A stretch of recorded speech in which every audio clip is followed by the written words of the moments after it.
All right, here we go. Episode 5, Voices of the Valley, New Valley's finest podcast, New Valley Roleplay, that is. We got a great guest in joining us today, the one and only Irl Summers. Irl Summers plays one of the head gunsmith actually down in Valentine. I think he has a couple other characters. We'll dig deep about that anyway, but thanks for joining us. Appreciate you being here. Episode 5, as I said. If you haven't seen the other episodes with our great guest, make sure you swing on over to the YouTube channel and check that out. There's the link for you there. We got the rest of the episodes there. Great guest. Thanks for everybody making this a possibility. We got a new background here, great, made by the great Boone Rosso. Obviously, this is the gunsmith that is down in I'm drawing a blank right now, but it is Armadillo, I believe. Armadillo. But anyway, thank you all for being here. Let's get Irl Summers going and let's have a chat. Of course, we are joined, as always,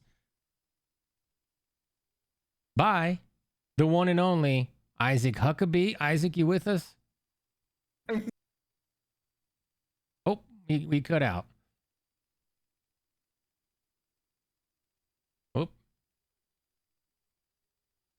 Maybe if I unmuted my mic. Isaac Huckabee, you with us? I'm here. Hello. There he is. Sorry about that. My mic wasn't even out in there, so now we're good to go. Isaac Huckabee joining us. The great Johnny Costner. How you doing today, my man? Doing good, you beautiful son of a gun. How you doing? There we go. I'm doing well. Of course, the one, the beautiful, the laughing, the one laugh everybody loves. Scarlett Tygene. Scarlett, how are you? I'm good. How are you?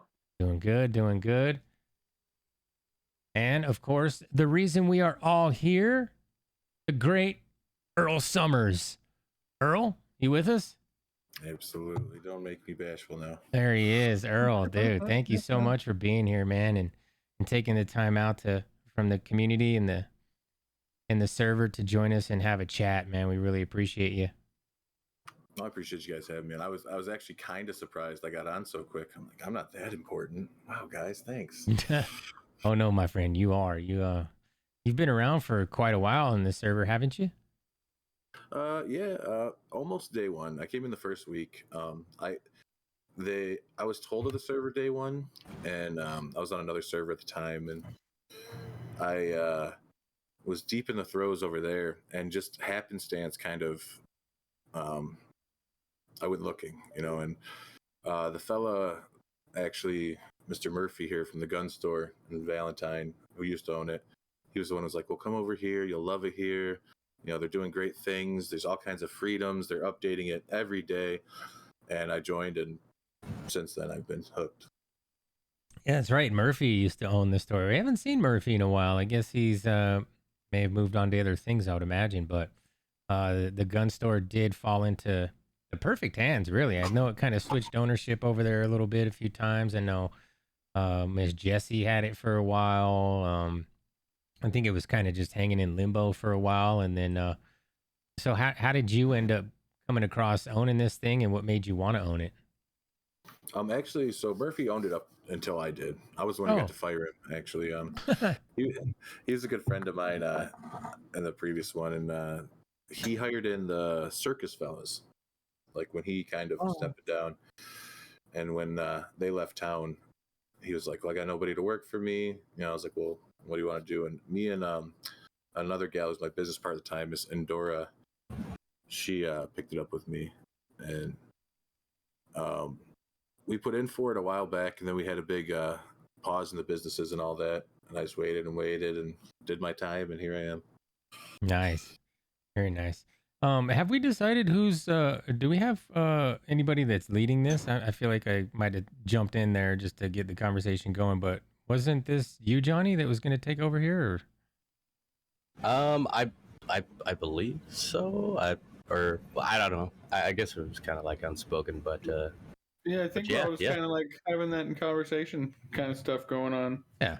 Well, we could just keep it rolling, I guess. Johnny, you got anything right away to get things going? Yeah. I've got to ask. So Earl is I would say probably the most known lawyer. You know, the you were the you were the only attorney there for a while in county, right? That's a fact. You were.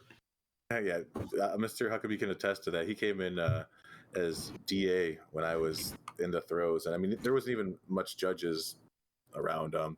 They offered me a judge position before Doug or Chevalier came on or anything. I've said this before to Isaac OOC2. I'm like, I could be in the seat that you're in right now, and I'm so glad I'm not, because you do so better than I could have ever done.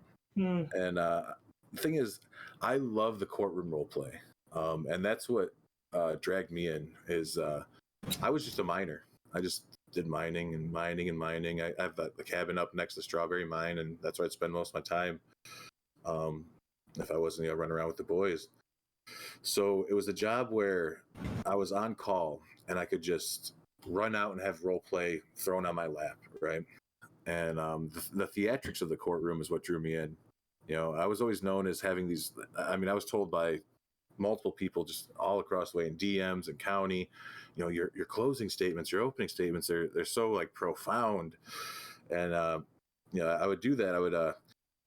I would prefer theatrics over like fighting the law. I would want to put on a show. And I mean, there's times like Chundo Gunderson, I'm sure people know him. He's a deputy. I think he's now a higher ranking officer down in New Austin, but he was a deputy at the time. And one time, like, I got his testimony thrown out of court because he wears bandages on his eyes. I was like, well, this man can't see. His eyes are covered. How is this witness testimony? You told me about that case. Yeah, and I've pulled off a lot of funny ones like that. I got Clyde Bourbon off on Anarchy at one point. That's where we met. Yeah. Clyde Bourbon. Wait, I'm sorry. Clyde you Bourbon did. had an anarchy charge? I'm going to need you to back up 2 seconds. And I'm going to have a very serious conversation with Clyde.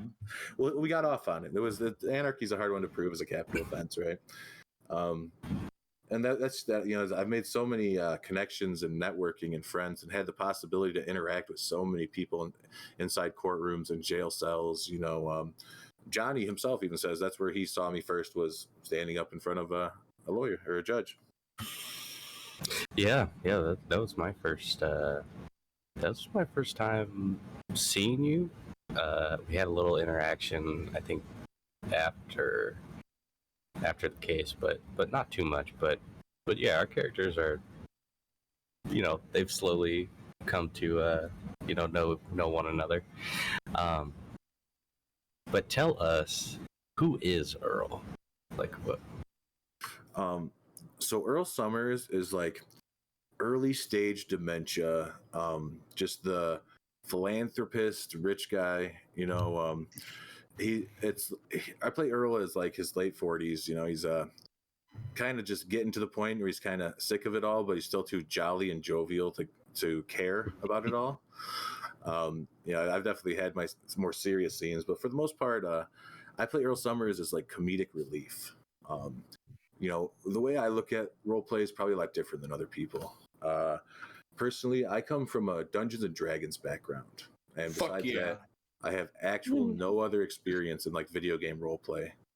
And the rules of Dungeons and Dragons are simple when it comes to the metagaming. Is no outside information. You're a greenhorn, you don't know what's going on. Go learn the world. So I walk into it with like that attitude. I try to look at it with that. And Irl Summers is honestly public enemy number one to Johnny Coster. I don't know why he invited me on the show. I am NPC gun shop owner. I do the economy. I do business. I like to push fun into interactions that are usually pretty bland and boring. Like in The Legend of Zelda, that guy is like, "Here's your sword. It's dangerous out there. Don't go out there alone." That's Irl Summers. Irl Summers is the first guy you walk into in county. You're like, how do I buy a gun? How do I equip this? How do I do that? And I try my best in character to show you how to thrive in the community, how to move on from that first step and go out and start your quest. such a crucial That is role. such a neat way to describe yourself too, and to like put yourself out there in that kind of a way. I love that, like, give big NPC energy. And I think we talked about this last week, but I talked about how, like, that's kind of the goal of RP, isn't it? Is to like blend so well into the background that people are like, oh, that's just somebody who's in the game already, like, or that's just they are there, like that is an NPC that just exists. I like. That's something that happens to me too in Valentine a lot. Just walking down the street, you can ask anyone. You'll hear 4 people say, Earl, and look for an interaction with me, just to talk, to say hi, ask a question.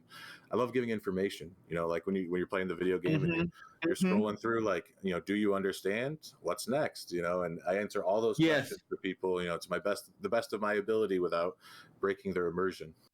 Your motivation for the courtroom is the same as mine. So sorry, Scarlett. You're fine. I want to go back to your statement of being enemy number 1 to Johnny Costner. Want to talk about that? Well, no, not like that. So, Johnny always speaks to, who cares about money? Go out and have fun and do this. Well, I like money. I love money. I've tested every method of making money in this game. I've seen, from bank robberies to the oil runs. No one's done an oil run, on the server. There's train missions. I've tried that once. It was terrible. Fishing. I've done the fishing. I've done it all, and I even sat down once in a long call with Sinatra. Here's some OOC juice for you guys out there. I sat down in a long call with Sinatra once, and here's actually why I'm public enemy number 1. I am the man who broke gold panning. I admit to it. Yeah, great. You guys can all tar and feather. No, you can't just admit to that. There's 500 people watching. You just said that. Oh my God, you're gonna get. Oh well, you know what? Hey, I'm glad I'm not gonna get kidnapped anymore. Everyone, you heard Earl say that. Target that he is the gunsmith owner in Valentine. Well, yeah, everyone could take the target off the government's back for that. I sat down one night with Sinatra. I ended up in there in happenstance. And I was just talking to him about, the economy and what I do for money. And because even at, the first week I was heads and tails above people as far as the race went. And I told him, I'm like, this is what makes money. This is what doesn't. These are some problems, and we spoke to the thing of an inflated economy. A lot of people complain about, the way that money is in here. But the benefit of having an inflated economy is you don't spend half your day trying to make money to enjoy the game. You get to go out there and meet people and role play and do your thing. Every job, all the lawyers and doctors and cops got a raise that night. Even minor things, the planting, the farming, little things, just everything got buffed a little bit in a little bit of a way, just to allow people to spend more time actually out there, interacting with each other instead of, grinding. Because I showed him a picture at one time of the strawberry mine, and it's 20 people on one side of the mine just sitting there dinking away in silence. And that's not where you want to be. Even if we're out in the world gold panning, you get slightly more interactions than in a dark hole. Yeah, I would say that. I don't view you as public enemy number 1 when it comes to money and because you understand the economy and you're trying to help make it what it should be and improve it. At the same time, though, like if you're out doing something, you RP still. You're not one of those that is like sitting there in silence in the mine, just pickaxing away. And I don't know. I absolutely love the interaction that I get with you anytime I see you in county. So I try to play. Was it like I guess Kramer's a bad example now. Nobody likes him. But like the comic relief of the sitcom. I look at our servers more of a sitcom than a drama. There's all kind. People are falling all over and doing backflips and cracking their heads and running into each other on horses and things like that happen. And if you think of the world as more cartoony and Simpson-like than you do as Days of Our Lives, then you're going to have a lot more fun, and you're not going to be as upset when the role play you want doesn't happen. So I try to shine light on the worst situations and turn them into favorable ones. Give everyone a good time. It doesn't matter, because there's going to be people out there who just, who aren't doing as well, who don't understand quite the level of RP that you want to do. And they're going to stick around. They're going to want to talk to you and chase you and do whatever. But you got to show everyone the same respect and the same level of RP you'd give anyone else. Because that's the only way people are going to learn, and they're going to pick up on it, and they're going to get better at what they do. Man, that's a great way to put it right there. I never looked at it from that lens to kind of, differentiate, different places. And yeah, you hit the nail on the head. It's, definitely more like a comedy sitcom, because it is true. A lot of places you go, and I try to bring the comic relief as well with Lyle. You're gonna laugh, and there's gonna be moments where you're just, you got to mute your mic and you got to crack up, because if you're laughing too much, then it kind of ruins the immersion, I feel like sometimes. But yeah, that's a great way to put it. Comic relief for sure. Every interaction I've had with Irl Summers has been incredible. Maybe you can dig a little deeper into like what role play is to you on what role play is to you, and like what you see people could do differently to improve their role play. And then also maybe, what kind of interactions are you looking for from others? Or are you just kind of like free willy, just let it bounce as it goes and then react on the fly? Well, I'm in a lucky situation in Valentine. We fostered a great community there. If you look at the guys, me, Clyde, Catherine, Mason, a lot of the folks have been there since the first week. We have a great community built up. So a lot of the time, RP just falls into my lap. Things will have my wife get kidnapped by a serial killer, or in the last 36 hours, I've been on a charity walk. I've been to a wedding. I've been in a riot. I've found these situations. Not necessarily fall into my lap, but when I see the chance to enhance one of those situations, I will. If I see the opportunity for me to, even if it's just saying the right line or doing something, that gets attention, that sparks, people wanting to do other stuff, it sets forward a movement. And I think that's part of the Irl Summers allure too. Is it's weird because like I'm not a very charismatic man outside of the internet. Luckily, I have this voice. You guys can't see my face. But, I just picture you look like Earl. Kind of. Honestly, that's what I see in my head when you talk. Is like the face that forms is just Irl Summers. Well, so all right, so that's something else too, right? Earl is he's not quite me, but he's me if I could be he's like kind of my dad. If my dad was a free spirit, not a drunk asshole. So I kind of, and that's what I tell a lot of people. Okay, this is a great one. Lula is very fresh to my wife, Lula Summers. She's very fresh to role play, and she asked me, she goes, everyone's so interesting and fun. Like, what can I do to be a better role player? And I told her, I'm like, it's as simple as having a personality kink. At the time, we were close with Mr. Money, the tax collector. So I told Lula, I'm like, what you should do is every time he comes to you for taxes or talks about taxes, just be that weird, libertarian aunt that gets really super upset about taxes. Just go off the fucking deep end about how you hate the government and you don't want to pay taxes and all of this stuff. So even just small personality quirks like that can really push your character in a direction and give you something to do. At one point she was going on a vacation, so we gave her an alcoholic episode, right, where she would do this Jekyll and Hyde. She'd walk around the corner, get drunk, and come back and be a different person. And so we sent her off to rehab while she was on vacation. Mm-hmm. Wait, so you role play with your actual wife, like in your real life wife? No. She's married to some other man 300 miles away. We're just really good friends. Oh, okay. If you see Earl Summers, I flirt with every girl on the street up and down. Earl Summers, it's a playboy billionaire. That's the goal. He's out to have fun and throw caution to the wind. And walk shoeless from Valentine to my front door to give me $6,000. No, you did not. That's a good. Okay, so this is a good, go ahead and tell him about that. In the same vein, right?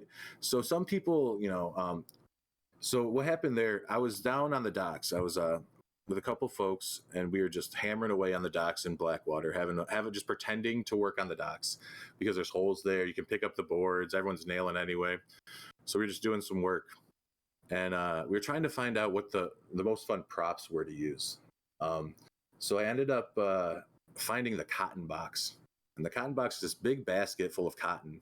And when you stop using it, your character just carries it around. So eventually I grab this basket and I take, I walk over to the bank and I'm like, guys, the dock's in disarray. There's holes everywhere. The wood's rotting. Children are drowning by the dozens every day. Anything you can give helps. And Toji was actually the one who sparked it. Toji was there. And Toji just loved that scene I gave him. So he ran to the bank and gave me $1,000. So I was like, you know what? This is my opportunity to not only test panhandling, but the moral standing of people throughout the county.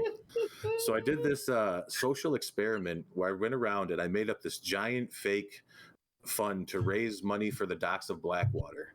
And I used this line on everyone. I walked barefoot from Blackwater to Valentine to Rhodes and into Saint Denis. And we ended up raising over $6,000. And some folks were kind of like, what the hell's wrong with you? And some guys were like, well, why don't you give me the money? Or what are you going to spend the money on? And some folks were just, one gal gave me $2,300. She was like, here, just take this.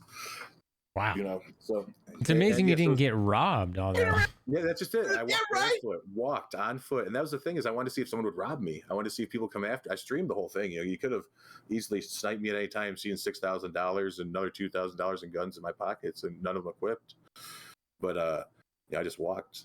I wanted to do something fun like that. Like I said, a little social experiment. And that's the thing is, you can always go out and just create your own scenes out of something as simple as that. Something as boring as, and that thing is, I picked up people all the way along the way. All of a sudden it became an adventure. Someone wanted to walk with me from Blackwater to Valentine. Rhodes actually followed me from Valentine down to Rhodes and into Saint Denis. I picked up Whiskers Jones and his family, and we had doctors following. At one point we had like a caravan walking through the Great Plains of just people joining me on this quest to carry a basket full of money to Saint Denis. Wow. See, and then he brings it to me. And he's like, here's $6,000. And he's like, this is from the people. And he's like, do something great for the city, or do something great for the county, do something that, put the money in the right place. And I was already getting ready to do dictational law. So I said, you know what? Summers Education Act. I was getting ready to build a school and stuff and thinking about that. And so we just kind of funneled that money. And it like little, I like that little things like that, like those fun, silly moments can fuel bigger moments of role play and like bigger moment. Like it makes impact and it makes little waves and ripples. And I think that what you're talking about and the kind of role play that you do is, I'm going to look at the pop a stone, and then whatever happens from there, I'm just going to roll with. And you do that really, really well. Yeah. What do you call it? Yes. And so yes, you do. You yes and a lot. I did a lot of improv and theater and stuff like that, and acting and TV and all that stuff. So that's somewhere where, the Summers family is ginormous, because people just come out of the woodwork like, I'm a Summers, and I'm like, sure, absolutely. What's your, where are you from? Who are you? Are you one of, did my dad have a child? Are you one of my children that I don't know of? Who are you? And I let them tell their story, and I then accept it and weave it into my own. Yeah, no, that's awesome. What made you name yourself Irl Summers? What's the meaning behind the name Irl Summers? And not only that, the spelling of it, IRL. Oh, that's a beautiful one, actually. The Summers name actually came from, I don't know if she's still around, Juliet Summers. She changed her last name recently because she got so sick of how many people have jumped on the Summers bandwagon. But Earl is actually my great-grandfather's name from like the 1800s, spelt like that. Wow. So it was just like the perfect opportunity. I was like, well, I was trying to think like, because I'm from the north and I can't do like a good accent. I'm from Detroit. So like if I try to do like a hillbilly accent, it just comes out terrible, like the worst. And my great grandfather, someone from this area around this time who wasn't quite, country, but was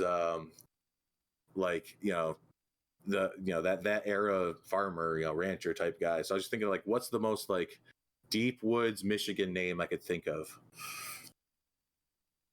And Earl's a very good old granddad Earl. Was it, you said a great granddad? My great grandpappy, yeah. Wow. That's pretty cool. The The only family member I have from the 1800s is named Selma, and she had a hump. So I'm going to avoid that one in the roleplay situation. If I don't see a character named Selma from you, we are no longer friends. So, Earl, what got you into Twitch and streaming? Was it Red Dead Roleplay, or have you been streaming a while, or what was? Tell us a little bit about that story. So actually, I started streaming back when like League of Legends and Hearthstone came out. I know I'm a dinosaur. uh, I was pretty big into League at the time. I was ranked kind of high, and I had a bit of a following. And then I got into Hearthstone. I always played Hearthstone and Magic the Gathering card games growing up, so that was always fun for me to jump on. And I what deck did you play? In Magic? No, in Hearthstone. Oh God, I don't know. You remember the class? This would have been like season 1 Hearthstone. I mean, I played a lot of. The Druid was popular because you could make a bunch of trees that were really big and fast and got haste and won in one turn. Yep. Sorry, Warrior here. I just had to clarify. It was fun. Fun game. I played WoW a lot too, so that's what got me back into streaming. So I played a bit back in the day, and I quit streaming for a long time. Had a kid, did the kind of family thing for a while, and when quarantine hit, I actually got laid off, and I was playing a lot of WoW, classic WoW at the time. I had a group of friends who were playing, and I was doing like power leveling. I don't know if anyone's familiar with how classic WoW is, but it's a grind. You think you think something like this is a grind, go play some MMO. And my job, like literally all day, all I did was run circles in one dungeon, and I would just pull hundreds of monsters, kill them, and collect gold. And eventually my friends like, well, because people there was a line out the door for my services, and people were like, well, why don't you do this for money? You can have people pay you $5 to jump the line or something like that. And there's just so many whales out there. Like, it actually paid for me to survive through quarantine. Like, wow. Playing World of Warcraft. Wow. Of course, and actually, so this is something great to talk on too. And I want to put that out for everyone who streams. I heard you talking about this the other day, Jugsy. Everyone experiences burnout. And everyone, when you start, you get this huge dopamine rush, follows and subs and all this stuff. I mean, I got affiliate in the exact 5-day, thing. I was lucky. Yep. And you get this huge dopamine rush as all these people hit you, and you got so many subs. Like, I had a guy who donated, $3,000 to me in 2 months because I was helping him. And then you start burning out a little bit, and you're like, all right, well, I'm gonna try this game. And all of a sudden, you have 2 viewers for 8 hours, and no one says a word in your chat. You haven't seen a subscription in 4 days, and you start to get real down on yourself and depressed, and tore up about that stuff. Like, man, what am I doing wrong? Do I need to go back? Am I playing the wrong game? But the fact of the matter is, just you have to have fun. And that's just it. I started playing New World a while back, and it got so bad. People just get bored of me chopping wood for hours. It's another grindy game that I kind of just quit the streaming for a bit. And then when I got into the Red Dead role play, it was recently. I was just looking for something to do. My friends were like, "Let's try Red Dead Online." And anyone who's tried Red Dead Online, it's a fucking shit show. Don't ever try Red Dead Online. My friends all left me, and I'm like, well, I enjoy the cowboy game. It's funny because I hate westerns, but I enjoy being a cowboy. Just the whole horseback, the lasso system, the realistic firefights. And then I found the roleplay community, and just all the different people, everyone, when you look at someone's face and you hear their voice and you remember that online avatar as someone, and their backstory and their personality and what they enjoy to do, and if they're a good shot, or if they're a good horse rider, whatever, they know the map well, they know all the secret locations, they know, you find these people, and the connections you make are just so much fun. That's my thing too, is no matter what I do, whether when I came into here, I wanted to be a bartender. I just wanted to talk to people all day and gossip and have fun. I got lucky with the gun store because I still get to do that, and I make a lot more money than the poor service industry will ever see. So, now I went off the rails there. The thing I enjoy is just having my fingers in the community, like meeting as many people as I can, learning everyone's story. I mean, you can ask from Annisburg to Tumbleweed, to Amberino. I got friends up in Amberino. Like everybody knows Earl Summers or something. I try to make time in my day to go to almost every city and talk to every person and get to know everyone, and see what they do and how they live, so that maybe I walk in on their scene and I see something. I know how to interact with them to make it, more joyful and better experience for them. Yeah, sorry. Are you like Johnny, where you can like remember everyone's name when you meet them just once? Because I'm the complete opposite. I'm always like, "What's your name again?" And I'm like, "Shit!" I always feel so bad. And then they're all, you'll get the "Hey, Lyle," and I'm like, "Hey, and I don't, damn, I forget. I've met so many people at this point too. I get you, Jugs, because I'm the same way. Yeah. You meet so many people that I'm like, I'm sorry. You just gotta tell me who you are. I don't know. Yeah, and Like, someone like Earl meets all, like you said, you go out and seek these relationships, and I can't imagine that you remember everybody, do you? Oh no! I mean, we're running the gun store. In Valentine, I see 50 faces a day. I have so many Yeah. people come to me. Remember that gun you customized for me 3 days ago? I'm like, no, I don't. Not. But so like I think I would say, my friend, hey, my friend, how you doing? Good to see you. You give him a little nickname when you see him or something. And I'll try to interject people, or especially I'll use mediums. If I got someone close to me, and I'll have them try and figure out their name for me. It's another trick of the trade, right? There's been some people, that I from week one, probably walked around me for days that I couldn't tell you their name if I just had them lined up. What's so the new server, well, I guess the new update, the 1.0 that got released, I guess a couple weeks ago. What are some of the things that you enjoy about it? And, to piggyback on that, what are some things that you look forward to as possibly changing, or what are some things that you think could improve on the server? Oh, they know. The government knows. I put in 10 suggestions and 15 tickets a day. You can ask any of them in here. I am not shy about my opinion on things. Some things I look forward to, the ranching script. That's going to be the magnum opus, right? So many. When as a lawyer, as even a gunsmith, I've had, just hundreds of people ask me about ranching. So that's definitely something that people are, really on their seats for. I think that's going to be something we all look forward to. As far as the recent updates, the UI, actually, I love the way the bags have changed. That was one big thing too when I came here. That was one of the first things that I said was, the UI is so sharp and so easy to use and understand, and it's something that translates well when you jump into any game. Like if you have something confusing that you don't understand, or is really buggy and is doing that, it's going to immediately turn you off and get you just turn off the game.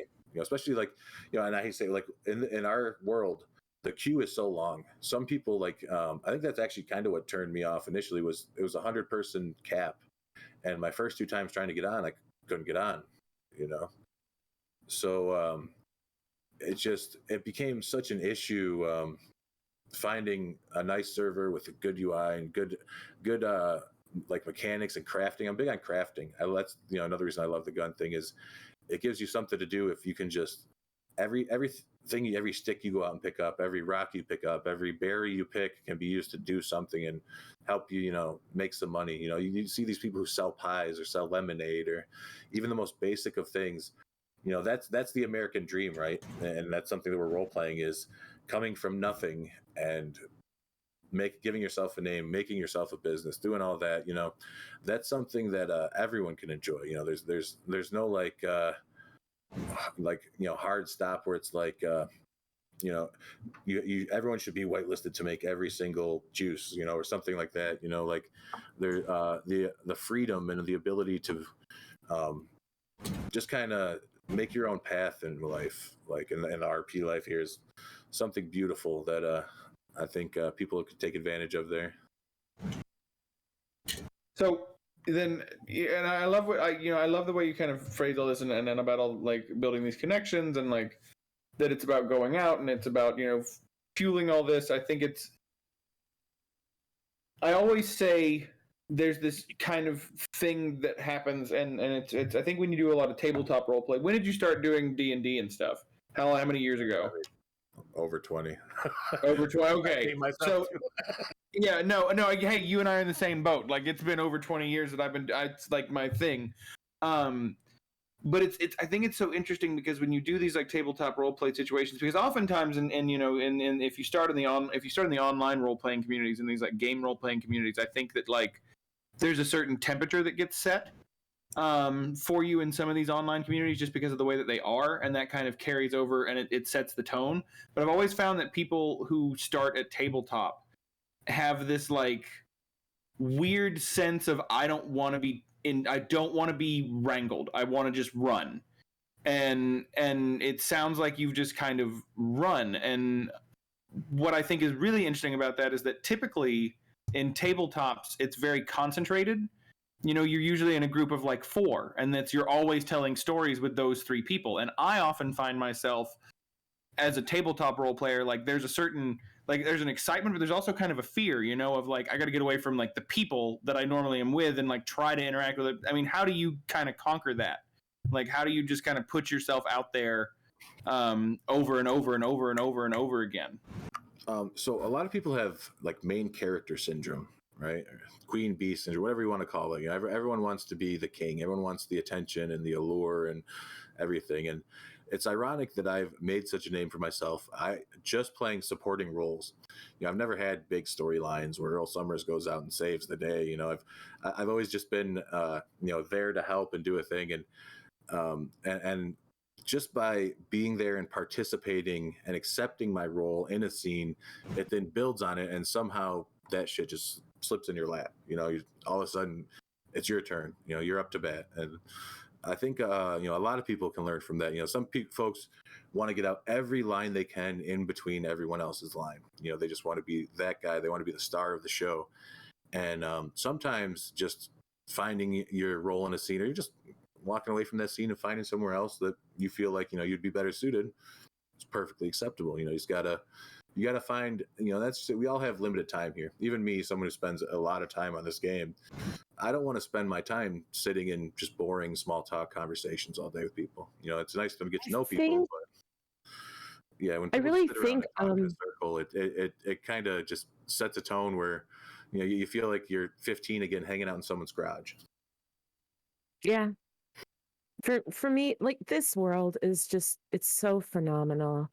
And like I just wrote Junkie and Sinatra thanking them about this world they've given us. And you're talking about like interaction and things of that nature.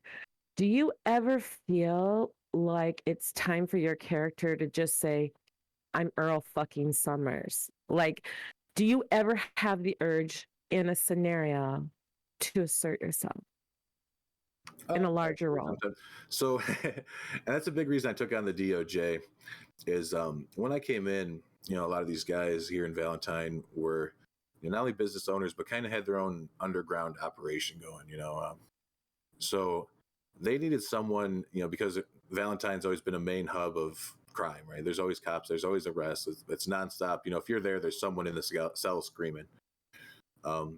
So I was that person who I wasn't quite a criminal, but I got to help out any of my friends who got in trouble for moonshining or whatever and do something like that and step in. And that's where I enjoyed the role, was as an attorney and as a public defender. There was, you know, it's not quite playing crim, but helping the crims as much as you can. Like that whole check and balance system with, you know, the police, because, you know, they can't be robbed. They can't do this, you know. Honestly, moonshining and bank robberies and all that stuff, they pay out terribly. Like criminals on the server have it rough. So I understand why people get robbed on the street all day nonstop. You know, it's a rough life out there as a crim. And that's the reason not a lot of them last either. You know, we have a few families that have come around and, you know, come and gone, but you know, it's not a fruititious and long life to just be a criminal on the server. It's just, you're not gonna have a great time if you just play a crim every day and do everything. So for me, like, to help those guys feel comfortable and feel welcome and feel like they had a voice was something that I could do, and that made myself in the spotlight, gave me the center of attention. You know, that's what made a name for myself. Was I took on so many high profile cases. You know, when I actually quit as a public defender, I had almost every gang on the server on retainer because they didn't want to be prosecuted by me. You know? So that's something where I got a lot of notoriety. And then at the gunsmith too, you know, like that's my store. You can ask anyone. I kick people out all day. I tell people to shut up. I tell the police, you know, you cause a ruckus, I'll shoot you as my property. You know, like I try to just play that, like, you know, almost batshit crazy guy, but I'm so friendly and nice to everyone. I give such great customer service that like people come in there just to see the show, you know, and that's the thing is I try to hire great role players, people with good personalities, and you know, have different dynamics in there. You know, I don't have everyone who's, you know, a harsh Irl Summers. You know, I got a sweet little, you know, gal over here. I got this guy who's a straight shooting cowboy, and you know, all this stuff. You know, I try to foster, you know, those relationships to try and like keep everyone entertained while they're shopping too.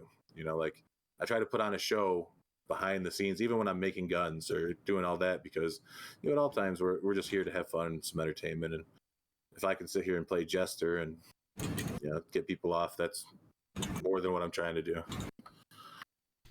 You ever considered making a criminal character and kind of having somebody? I thought I don't know why I thought you had more than one character. You mainly just play Earl, it sounds like, right?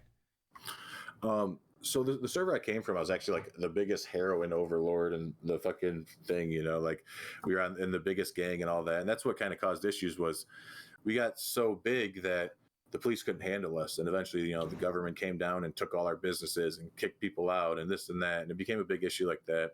So honestly, that was a big draw of what brought me here was when I came, the police were allowed to be corrupt. You know, you were allowed to do pretty much everything. You know, we've gotten a little tighter and stricter on laws, and I can see the pluses and minuses of them, but the freedom to just have that role play and be able to do that, it opened up so many more doors for people to just do things besides chase each other with lassos, you know. And that's kind of the thing that I get sick. Like I've never robbed anyone in my life on the road. Like I just don't get into that. I like the bank robbery shootouts. I like, you know, those scenes like that. I love the you know, the contraband. I love selling dope, and then when the law walks up, coming up with the most just funny story about someone else did it or this or that, or you know, just try to pass that charisma skill check to just convince the law officer that it didn't happen. And those are my favorite ones to play with. You know, you'll see some of these guys, you know, if you tell them a good story, they'll let you off and completely just, you know, skill check passed, you know, and you get to go.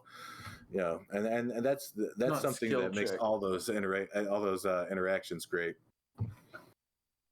See, I love that. I love too that, you know, again, what you're saying is like how it's how you handle those situations after, you know, once you've committed those things or once you've done those things, how you handle it and how you build from it there is what makes that fun. And you know, it's like you said, it's that passing that skill check or failing that skill check, and then having to deal with the consequences of that. Like it's. Yeah, I think that's such a neat way to kind of look at it. And then I also want you to know that we have already clipped the soundbite of you saying I love selling dope and sent it to the DEA. So I just want you to be aware that has already occurred. Yeah, so I have actually. So I've applied to the law office. I was denied. I mean, I'm sure there's some tight tensions there. I have a criminal character too. That I've played on and off. He's I don't want to spoil him because he's a complete secret. That's just it. Is like nobody knows I play him, and so I use a voice for both of these guys. And you know, my Irl Summers voice is my voice pretty much. Yeah, I play Irl Summers 6 to 8 hours a day. I don't want to sit there and try and force some voice, you know. And it's not like I do great voices because with the voice like mine, that's already so distinctive and people, you know, recognize it. And it's great. You know, I've heard all the time. I get more compliments on my voice than anything else. Is you know, like why take that away to take, you know, to do something? You know, it's just easier to go with it. You know, my personality and my mannerisms and my, you know, inflection can carry myself much more than, you know, making a funny voice. Yeah, I think that's pretty difficult. I think Yultz kind of touches on it. If you have a very distinct voice people can identify from, it does make it pretty difficult to play a different character.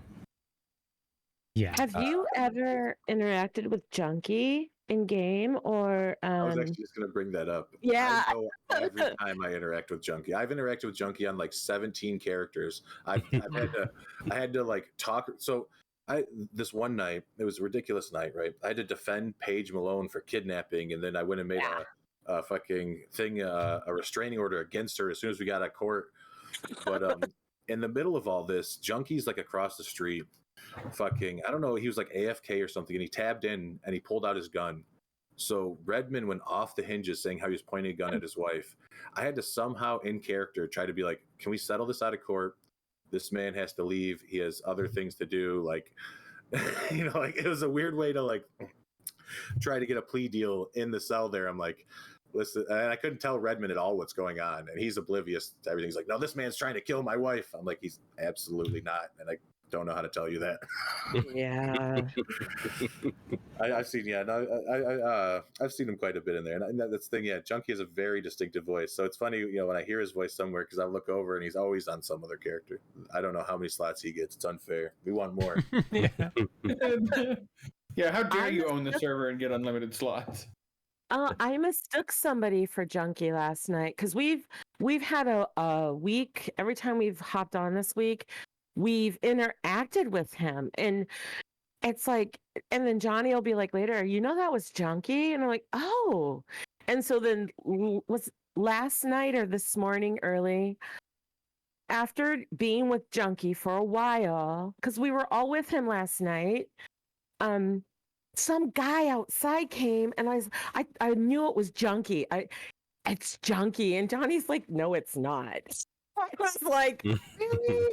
So, yeah, listening to voices after a while when you hear tonations, and he's got a speech pattern that I thought I could identify until that happened.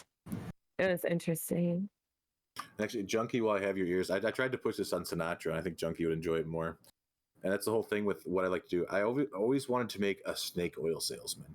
If people aren't familiar, that's something our server sorely we lacks. need that. I want one so bad. If I wasn't so fucking busy doing Chief Justice, I would absolutely be doing that same thing. I tried to talk Sinatra into it because he doesn't role play. He doesn't get to. I don't think he's ever played on the server. The poor guy. I love him to death, but he doesn't have the time. But and he should just script something for himself he can sell. Exactly. Someone who is unknown and who could just, you know, have the power to get their own snake oil and just appear randomly. This super mysterious man who would just roll up with a cart, sell you snake oil once in a blue moon, and disappear would be like the best character to ever have around. That would be pretty good, especially like today, like the Scarlet Fever broke out. I think it was in Valentine. Would have been neat for him to show up and be like, "Here's Scarlet Fever." Just like exactly. Oh, how funny! The snake oil salesman show up. You know, it does everything. Yeah, I think it grows your Junkie, hair back. I think with Junkie, I get frustrated because, like, in a good way, because like I always love his characters, but he's like so, like, he's not afraid to perma them. Like, I'm like, damn it, man. Just so, when you get used to having him around, you know, Johnny. Yeah. There's actually. Hold on, go ahead. Say what you're gonna say, Johnny. No, I was just gonna ask Earl, like, has that ever occurred or like crossed your mind? Like, is there a time where maybe, you know, there's a perma time for Earl, or is he just gonna be that character that? I mean, I feel like we all have that character that we're attached to, you know, and that perma probably is never in sight, but has it ever crossed your mind? It's an open threat between me and Lula all the time. Whenever we like get in a fight or have a disagreement, you know, like recently she's wanted a house, so I had to give her $10,000 or $100,000, or she would perma her character was the stipulation there. Oh my god! You know, something like that. Character ransom. Yeah, you know, or little stuff like that. We'll mess with it. That's the thing is, I don't think either of us could. That's the thing. We came here together to play together. That's the thing is, we spend a lot of time together. You know, I spend a little bit of time apart, but this is like our game to play. Yeah. So if I murdered her husband, she'd probably come after me in real life. Oh my god! I like that you created that when you were telling us about her being in rehab. Like that whole line you told Johnny and I, and you're talking about her restaurant and her business. It was so nice. And now you're saying this. I was like, oh my God. And I tried. I said that to you guys. I think it was the day Johnny dueled Redmond, right? And you guys had your own things going on. And I was. It was like, the Chief's birthday that day that was too. Yeah. Yeah, Oh my that was the day. Crazy. God. Yeah, you said that the whole rehab thing, and I was like, in my mind, I'm like, oh my god, it's so I know, brilliant. you guys, Like, you guys, I couldn't tell if you guys were like really worried or something. Like, for a minute. And I was like, I don't know how far I should take this, but I'm like, yeah, she's been terrible. Like, she shot me. Yeah. Oh, that was amazing. I mean, you just were flowing, and it had been so difficult because it was like everything that was going on that day. It was like the Chief's birthday, but it started with the duel. Johnny didn't have time to process it. We had to hop and do the Chief's birthday, and then trying to get things started, where we were at, and then having to move it. But then after that, I mean, it was just go, go, go, go. Then running into you, being at the Church of Frank. I mean, just all the stupid shit going on. And then you say that, we're like, huh? And it's like trying to keep up. Do you guys, I mean, Earl, do you ever find it hard to keep up? Oh, Like, absolutely. yeah. Just so even just having the job of stocking the gun store and babysitting the town of Valentine is quite the task. And then I get 600 letters a day about, can you help me buy this ranch? And I have to answer all. So you're the other attorney that gets all the letters. Even when I stopped being an attorney, I got letters for weeks asking about ranches. Can I please have a ranch? Can I purchase? You know how many bids are on all of the ranches you people want? Yeah. But I think they're actually speaking to the government during our. I know Johnny got to do some ranching too.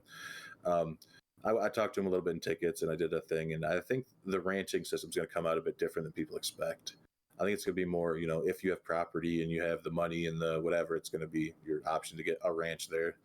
And I can speak to it, and I'm sure Johnny can too. Ranching was more like Gold Panning Plus. It's not. It was. It's not as heavy in the role play or anything like that. It was just a little more grind, something to do to kill some time. I mean, it brought, milk and eggs into the server, which is nice. It's something we're all looking forward to, is more food. And I know you guys can attest. Give us food. I want more food, and I want more recipes so that we can eventually have because I've always wanted a chef character that I think would be really fun to just run a restaurant and have a bunch of shit ton of recipes that they just fucking cook, and they can cook everything. I wrote up. I have a giant list of recipes I wrote up, and I had an artist working on it. We can use this too while we have all these people watching. If anyone's out there who's an artist and can do little shitty gray work and all that for cheap, me and Lula will pay you guys. We have a whole thing. I've already spoken to Sinatra about it. We just have issues with an artist. There's no, we don't have an artist for all these items. Yeah, So Slum King said it. That. Slum King said it best. We need more Southern food. We need peach cobbler. We need some baked beans. We need some biscuits and gravy. We need. I agree. We need some grits and shit. Yeah, I agree. That would be really neat to have more food options. If I never have to eat grits again in my life, I won't be mad. Oh, right? Oh, I'm sorry. In the North, you call it polenta.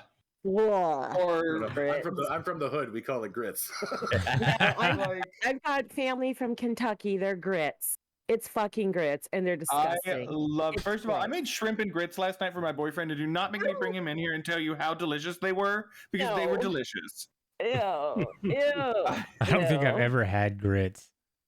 You're not missing out. What the fuck? Yes, you are. No, it's like gross cream of wheat. It is so It is gross. okay. It's not cream of wheat. It's mashed up corn. And you cook it in milk, not water. Everybody cooks it in water, and that's where they fuck up. You cook it in milk and butter, and you add cheese and garlic and onions and spices. Junkie, you ain't missing much, brother. Yeah, no, I mean, born and raised in Vegas, man. We don't have grits out here, man. None of that. No, but you got the best damn buffets in the world out there. Yeah, well, you would think we would have some grits, but to me, I've always confused oatmeal with grits. That's how uncultured I am when it comes to that. Well, no, it's not uncultured. It's uncultured to really know what grits are, but But oatmeal's that's like universal. Everybody eats oatmeal. If you go anywhere out of the southeast and go, you had grits, chances are they're gonna be like, what the fuck is wrong with you? Yeah, I've never. You're gonna be like, are you sick? Do you have something? Like, Yeah, we have like one southern restaurant out here, and I've never had a chance to go. Well, I think we have more now. I should probably get out there and try it. But like even I work in catering and stuff in real life, and we never even had grits there. We have had polenta, but not any grits. So I don't know if that we have a northern influence in our chef or what. But yeah. But anyway, back to That's something I can tie into this in. You ready? I'm good at this. yeah. I was gonna say back to So- Earl. What do you got? So the regional thing, right? We're all from different regions on here. Everyone's different background, ethnicity, whatever. And the melting pot that this Red Dead map brings, right? Because you got people from the UK, you got people from Australia, you got people from Norway and Canada and wherever.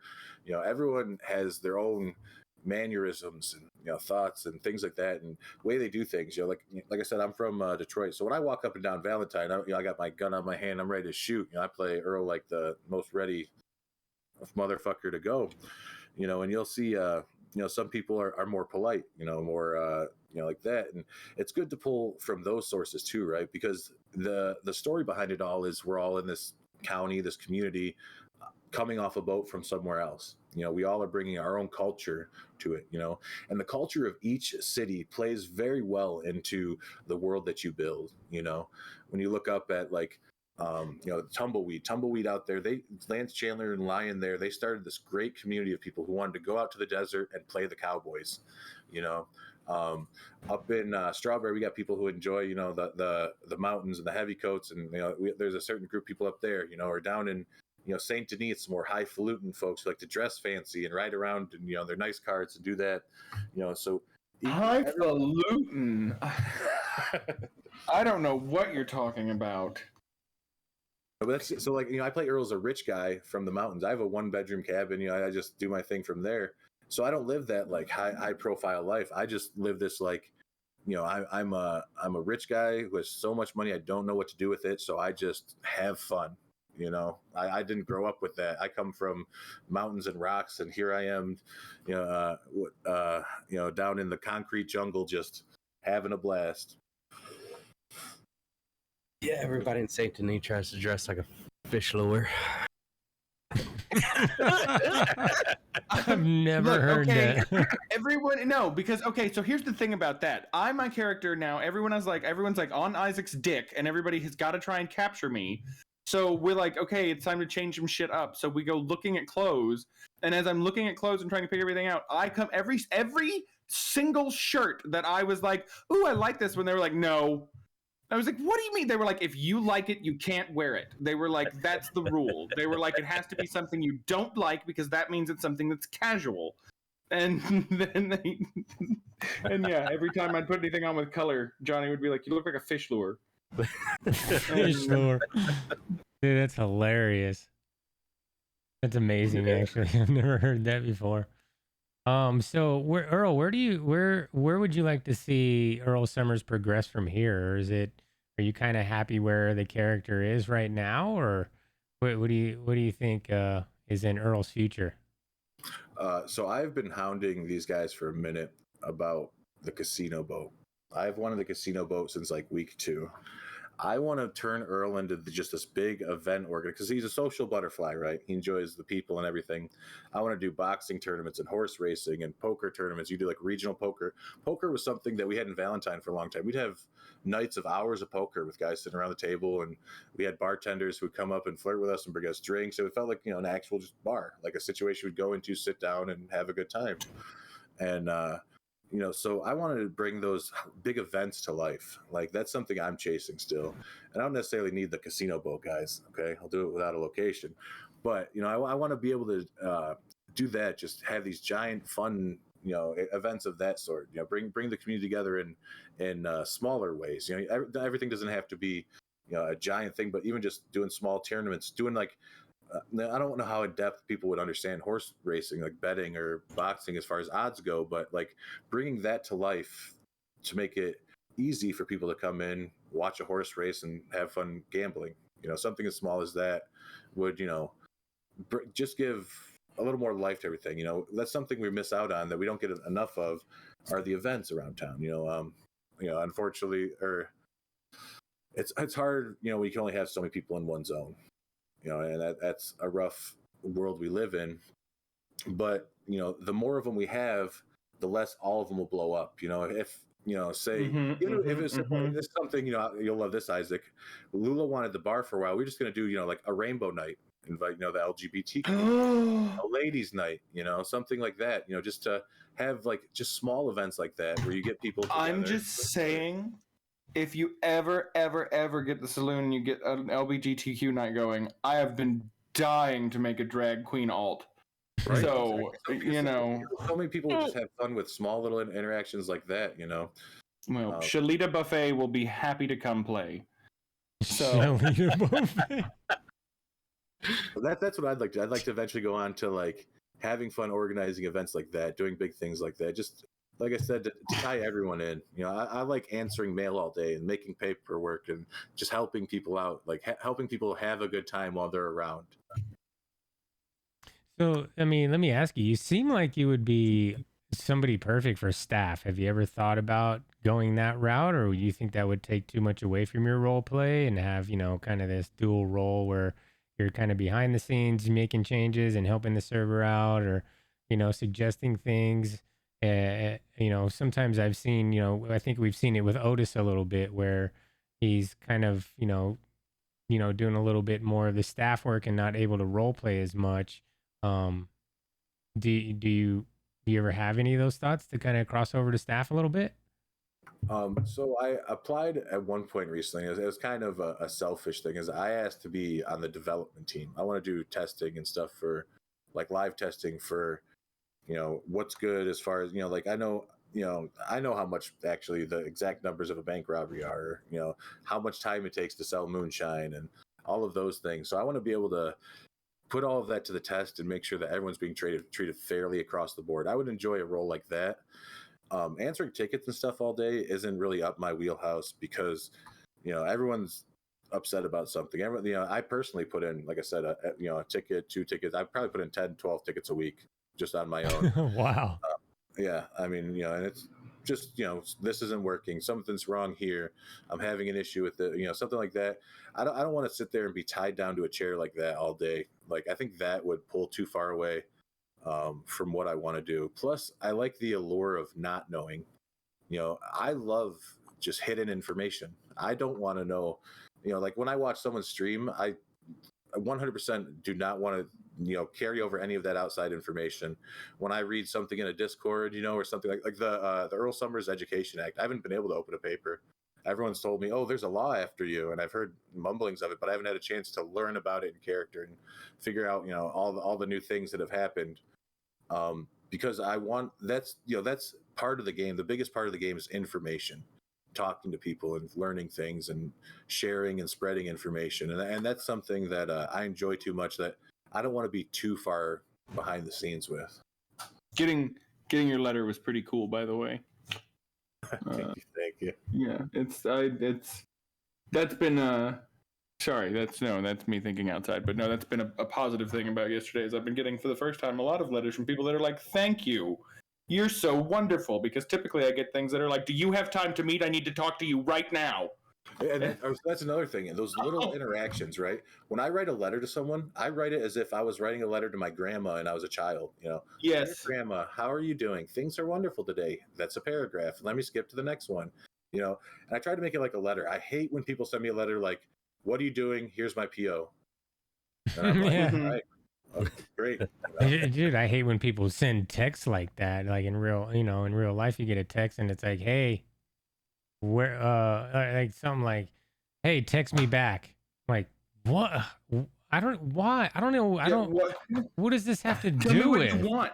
Yeah. Like, yeah, that'll happen. Text me when you get a chance. Like, for what? Like, give me context. Give me something. I can't imagine it's telegrams of that. It's funny because they'll message you and stuff and they'll be like, hey, can you talk really quick? And I'm like, I need to know what this is about before I say, yes, I can talk about it really quick, because it may not be a really quick conversation. Right. and I can turn to the biggest asshole. Like when people DM me in Discord and stuff. So many people be, hey, can I come get a gun? You absolutely can. Go into county and find a gun store and go get a fucking gun. Like we're not doing this through Discord, through DMs. Like, Yep. It's not that important for you to have a fucking revolver, and that's something that really bothers me, with the outside information, when people are always like, oh, I mean, like, it's fine to, when you log and be like, hey, I'm in Saint Denis. If you want to come find me, whatever. It's, cool. I'll go do that. But like when someone's like, hey, come meet me here to do this and give me this right now. Or even like, I kind of am on edge about people will send formatted telegrams. It's a popular thing, right? Where people will format the Discord and, oh, I'm sending you a direct telegram right here. Well, not only do you have the telegram office now, but we have carrier pigeons. There's multiple avenues to get a hold of someone. And for the most part, if you know someone, you know where they are. If I know if I have to find Johnny and he's not down at the Ox, he's up at the farm.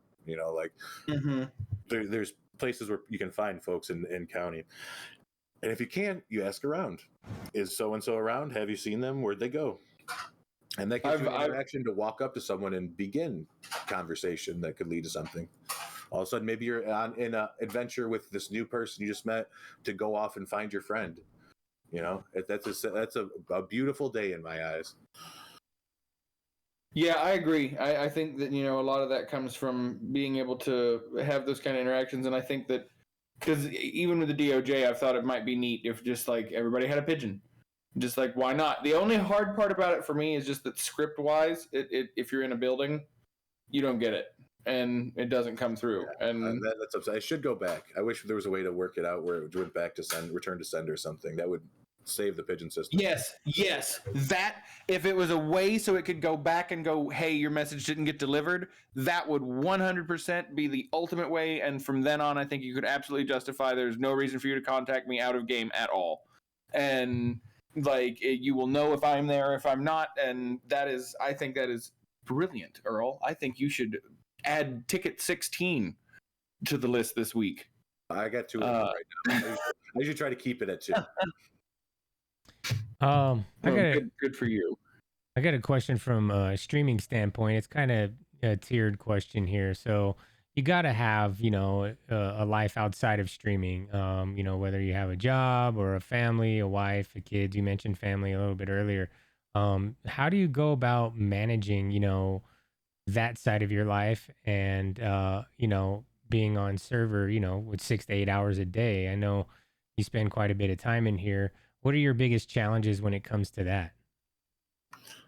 So as far like I have my kid on the weekend, so usually you won't find me in county weekend mornings. I'll spend time with her throughout the day. We'll do our thing, and I'll be on after the 5 o'clock storm. And then during the week, I'm actually very lucky. I work in a department that's like 6 to 1 women to men. So like going out for drinks is as simple as like looking at the girl next to me like, do you want to go out for drinks after work? And I can handle a lot of social interactions that way. So I get a lot of leeway when it comes to that, and the thing is I just have a lot of free time outside of that. I've always been a gamer of sorts, whether it be whatever. I've done everything, and almost any game you can think of, I've probably played it. I've streamed old NES, SNES titles. I've played, like competitive Magic and Hearthstone and NHL and all kinds of things, So I go in every direction as far as that. Oh, you're a HUD guy, huh? Back in like the 11, 12, 13 years, yeah. Wow. That game's no joke, man. I played it for the first time last cycle, and I was like, I did not like the person I became when I was playing that, especially on stream. I just I wanted to break everything in my house because there's so many metas and moves that you need to know, or you will not be able to compete. But yeah, so I wanted to ask you also about streaming because, I struggle with this a lot, and I wanted to know your thoughts and how you deal with it. So, what happens to me is I start worrying about like what the audience sees on camera. And, there's times where I'll end up finding myself hogging a scene, or maybe over talking, or maybe if I'm not, doing that on the other side, I'm just sitting there and letting the scene do its thing. I just start to sit in my own brain and think, is this entertaining? Is this entertaining? Are they enjoying what they're seeing, or are they bored? does that ever wash over into your character? And if it does, how do you deal with like getting out of that mindset and, getting back on the tracks of like, okay, this is Earl Summers and, I'm going to let him do his thing. I'm going to do it through the scene, let things happen as they should. Or do you find yourself forcing things, with the thought of entertainment behind it? Well, so it's dependent. Like, I'm a jokester in real life too. So one thing I like to do that kind of breaks the fourth wall and it's kind of fun is I just kind of give Earl's thoughts. When the mic's off too. Sometimes, when someone comes in and says something stupid or something, I'm like, "Oh, this guy's fucking blah blah blah," or something like that. And that'll help clear up some of the white noise too when you're doing that. And you can't be afraid either to just pull yourself out of the scene, even if someone's just talking to you and you're just sick of it. Actually, I'll call out Scarlett here. During the Church of Frank stuff on Isaac's birthday, Scarlett was screaming, and the frequencies of Scarlett's voice sometimes, I mean, it can shatter glass. I'm sure. Yeah. Shut up, Johnny. Shut up, that Church Johnny. of Frank scene was happening. I just left. I just walked out. I started talking to some random folks in the street and doing the thing because I mean, it's just something that like you just gotta be comfortable just going with whatever's coming. Floating down the river because you're not always yes anding. Yes, anding. And this is and kind of what you're saying, you're never going to be in control of it. You have to realize, and we talk about this every single week when we have somebody on there, you have to realize that you're the main character in your story, but you're the side character in everybody else's. And you have to kind of realize that and be that role, and you have to let that be the case. And I think, you kind of have to have this attitude of like, I'm just going to go out and find my own story, which you've done so well. And I think you're kind of a model in how to do that, which is just try it all and like see what fits and see what snaps for the character. Oh yeah, I mean, I guarantee you, there's plenty of folks out there that hate me. I mean, I've heard rumors that I've just like floored by. I'm like, so who said what about what? And I've seen things, in that. But for the most part, I've made so many friends, and I try to be so kind to everyone that like I'm able to just walk into any town and someone's, oh, Irl Summers, Well, we know Scarlett hates you now, so that's good. I don't. I think it's fine. My voice is horrible. I hate my voice. Oh, bullshit. How can you hate your voice? It's horrible. You have the greatest laugh on this planet. Oh it's God. So, yes, if I could bottle that laugh and just open it up in a grocery store and let everyone hear that would be my entertainment every single day. But it does. No, Earl's right. I have this pitch, and it gets and it's like, oh, it's just a sound. And Earl, I know that sound. I do. She lives it every day. It's not a jab towards you. I mean, it's just like in the moment. It's not a jab. I can hear you screaming over 60 people chanting Frank, like. Thank God. That's what it was supposed to be. I turned my volume up because Frank hates redheaded women, right? Frank hates redheads. Yes, he hates redheads. And Pearl and I'm like, Pearl, all you have to do is look into my eyes, and all we have to do is say each other's name, and Frank won't be able to penetrate us. And so was what was happening. Well, yeah.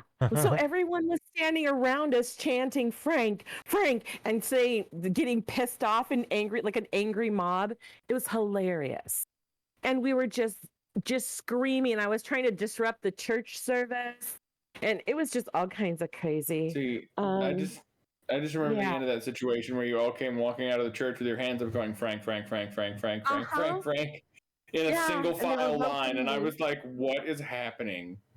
Yeah, no, it was wonderful. I'll never hate you, Earl. I get pissed at you in character, but I think you're fantastic. I really do. I love it. And that's the thing that I try not to do at all is I try not to bleed. Like you can have a rivalry with someone, you could be angry with someone, or you could love someone, but that doesn't mean you need to fucking send them 60 messages a day to get their attention. Like. All right, so next question is, how do you avoid bleed? What's your tip to that? Because some people do really struggle with that. I often, and I don't say, okay, so I'm gonna tattle on myself here. I say all the time that like all these role play things come from very real emotions, right? So I believe that to have that, you have to have some kind of pull on that real emotion. Sometimes when I haven't slept, as I tend to do when we get in here for like 16 hours a day at a time, that emotional pull is hard to disengage from. So how do you stop that emotional how do you put that emotional stopper in and like disconnect? I think it comes from an acting background, right? There's a protagonist and an antagonist to every story, and I honestly love playing the antagonist role. I got no problem getting someone's goat and doing all that. So, it's easy for me to accept.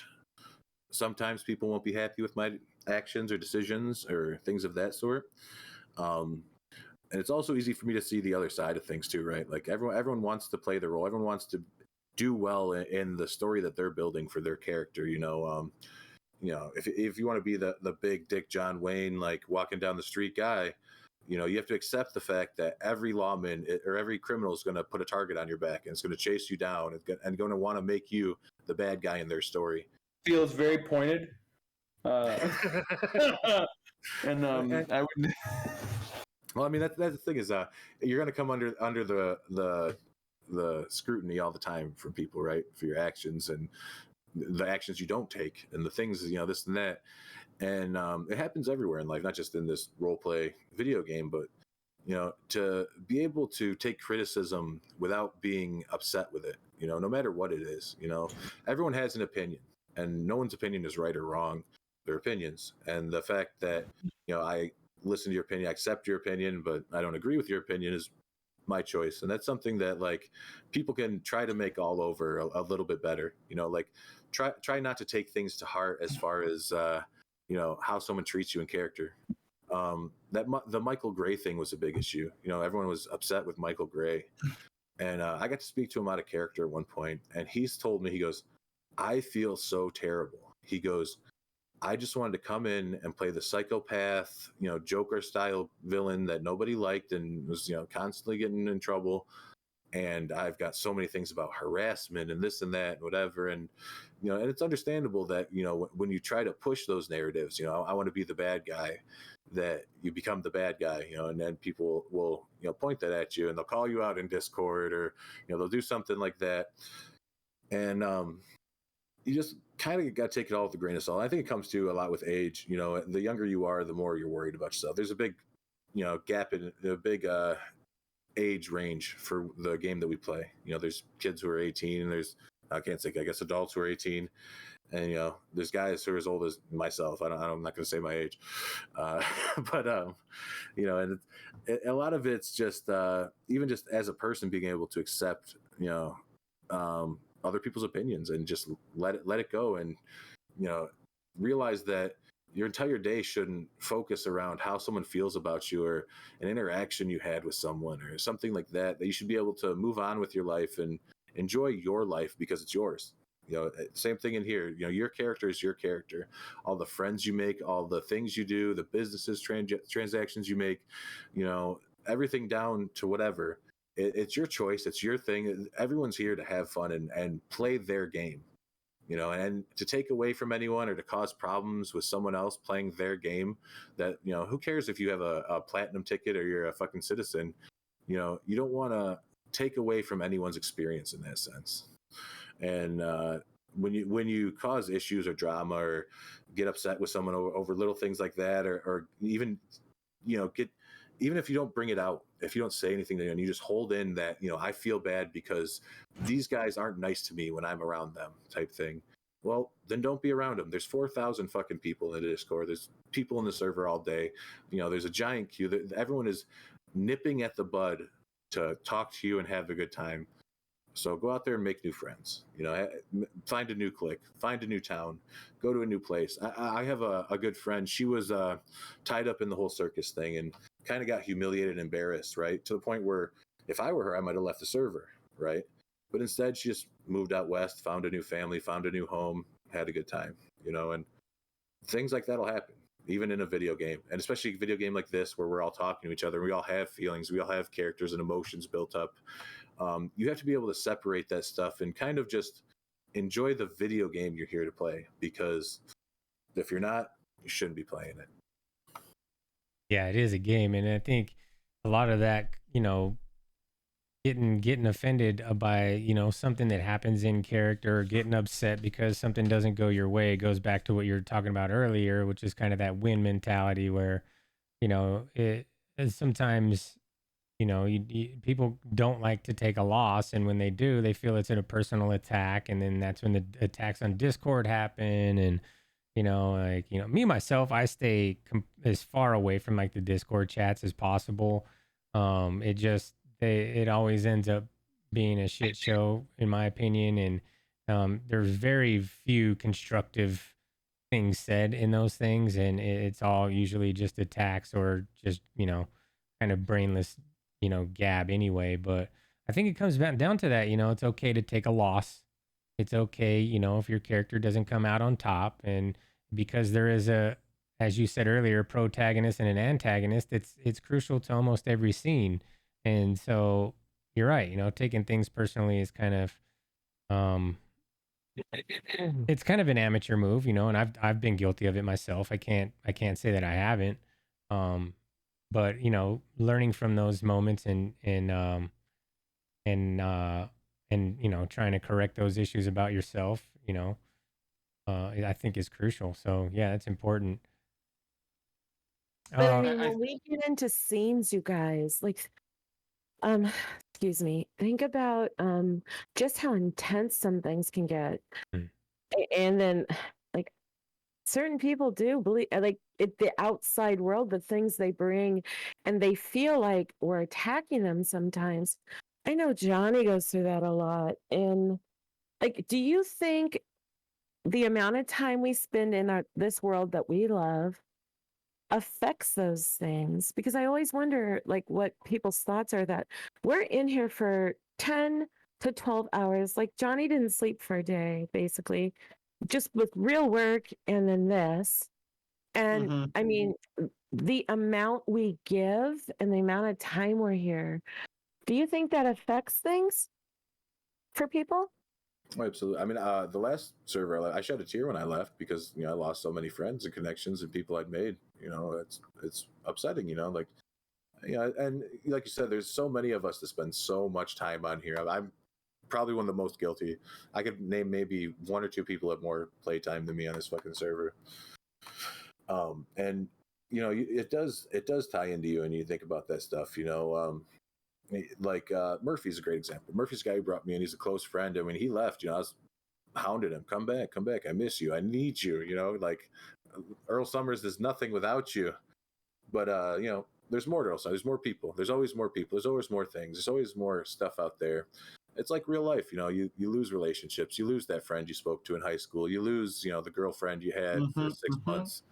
And you gotta just kind of trudge on, and enjoy the chance you have to play this game, and live in this community, and meet these people, and make new connections. There's always a new guy. There's always someone else ready, to step up. There's always a new Chief Justice to take care of things around here. Why do we keep bringing up this Chief Justice and, like, come on and attack me? You gotta think. I think you do want my job.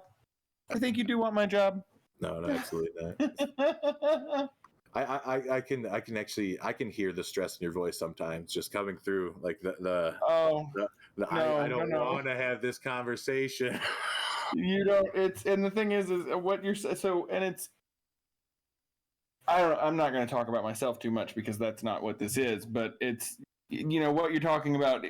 Bleed for me is so hard too, because what I do, and it's why I always ask people, I'm like, what do you do? How do you disengage? Because I'd say openly, and I think it's good, Jugsy, that we acknowledge this, because I've got 20 years of role-playing experience. Bleed is still a problem for me. Like, my D&D character died. I was sad for a week, to the point that my boyfriend was like, you need to tell your DM the next time that happens, you're staying at his house. Like, it just, like, it's a thing.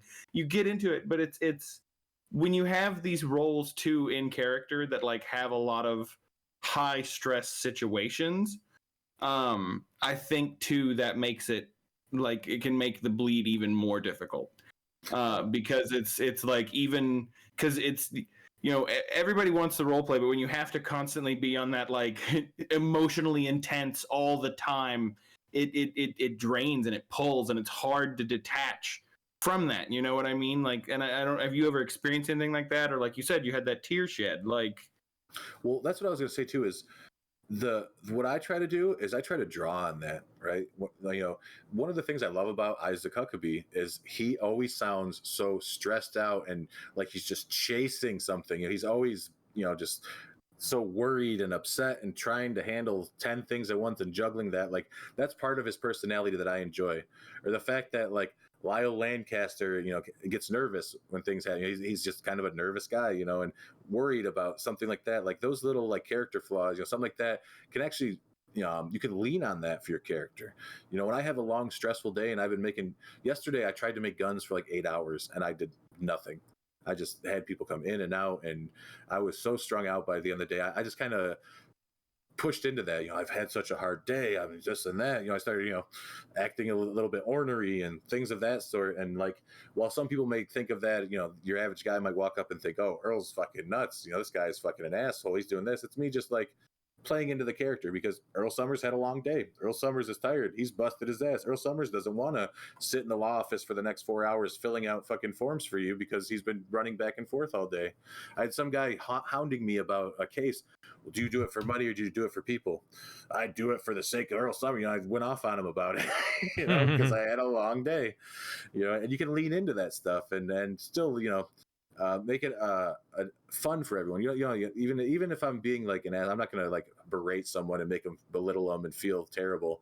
But I will lean into Earl Summers as an ornery asshole, as he's an old man that is upset. Either those small like little character traits are huge. It's better than just someone coming up and talking to you about, oh, hey, Earl, I heard there was a shooting, this and that. Telling me, like, I don't want to sit there and just have small talk for 6 hours with you every day.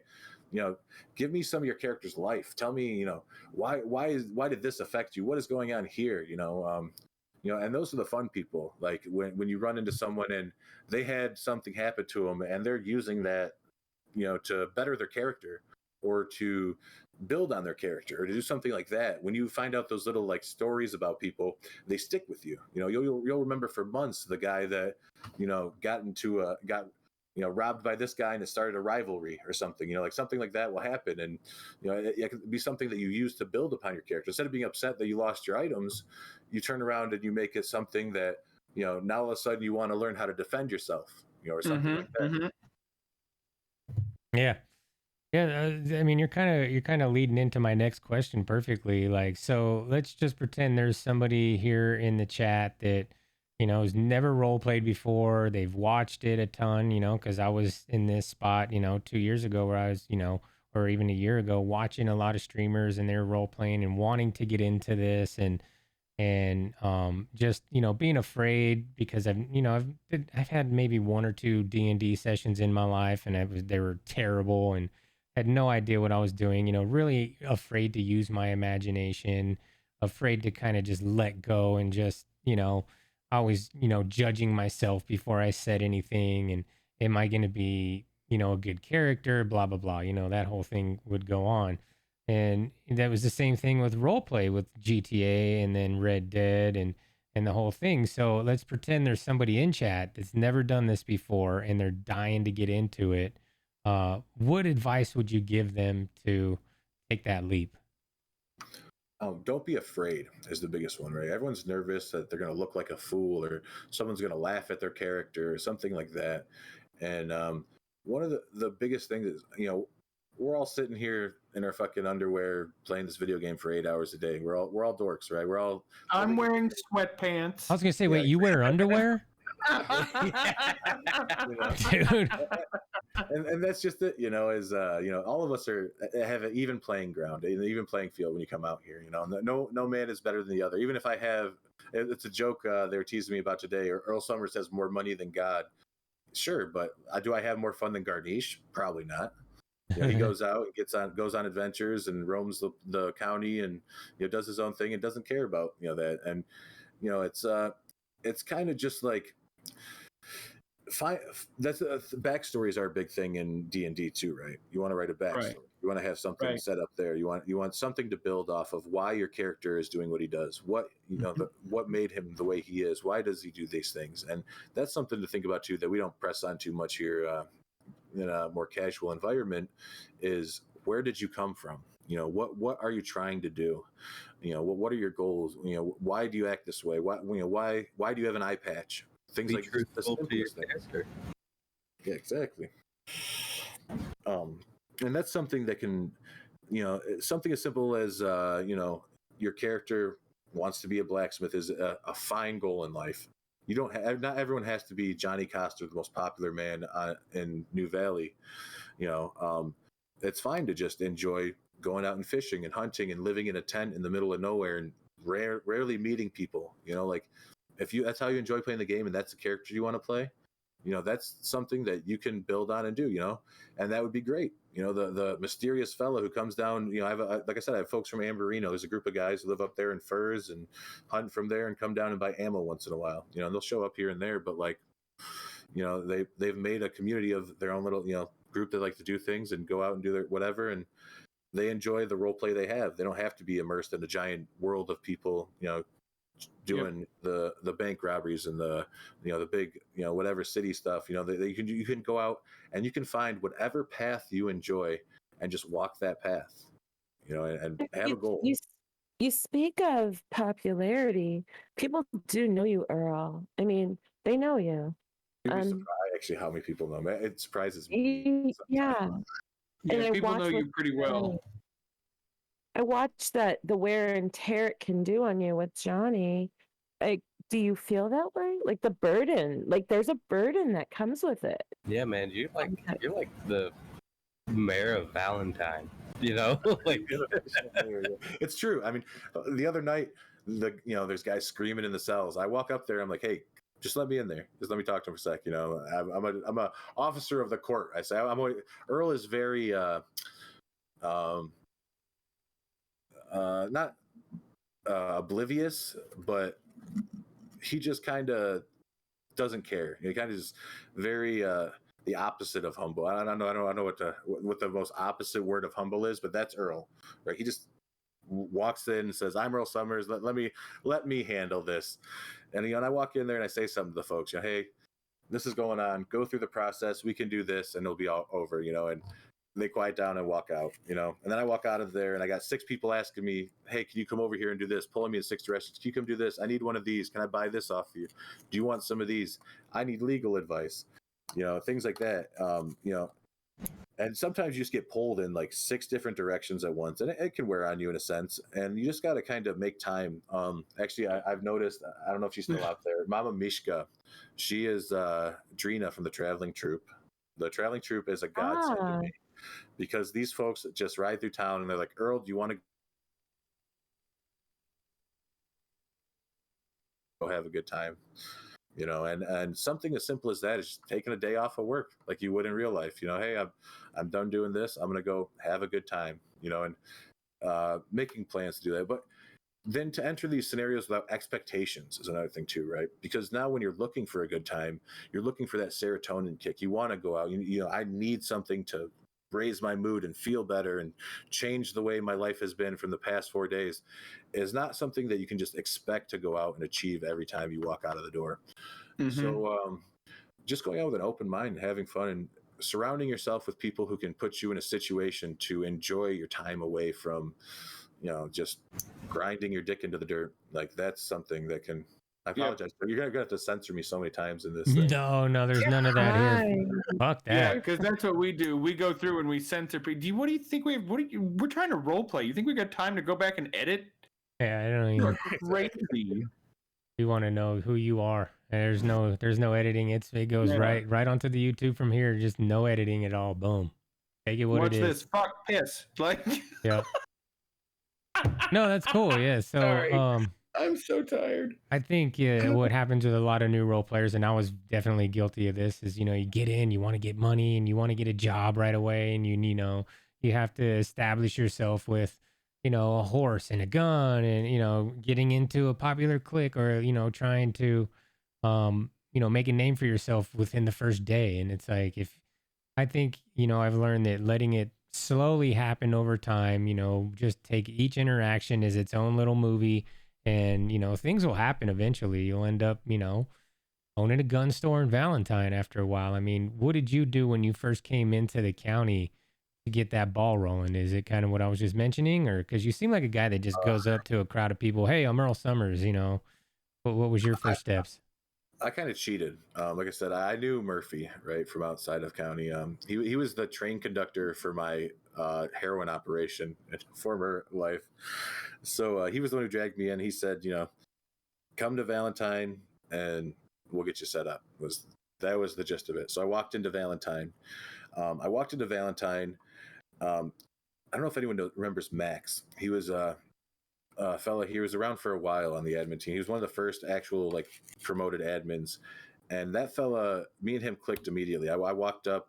He owned the company that Jackson and Maverick worked for, both who are big admins now. Like, he got them started on the county. He handed me my first gun. He said, "Let's go out mining. You want to go mining with me?" I said, "Sure. Let's go try it out." So I went on an adventure. He showed me the strawberry mine, and the rest is history from there. And I was fortunate enough, like I said, I took a $10,000 loan from Mr. Murphy the first week, and I paid him back in 3 days, just mining my ass off. I wanted to make sure that I settled in and had a house, and I had a goal, right? Because I just left a well-established position. I was on top of the world and all kinds of stuff. And I then, came in with nothing, the clothes on my back.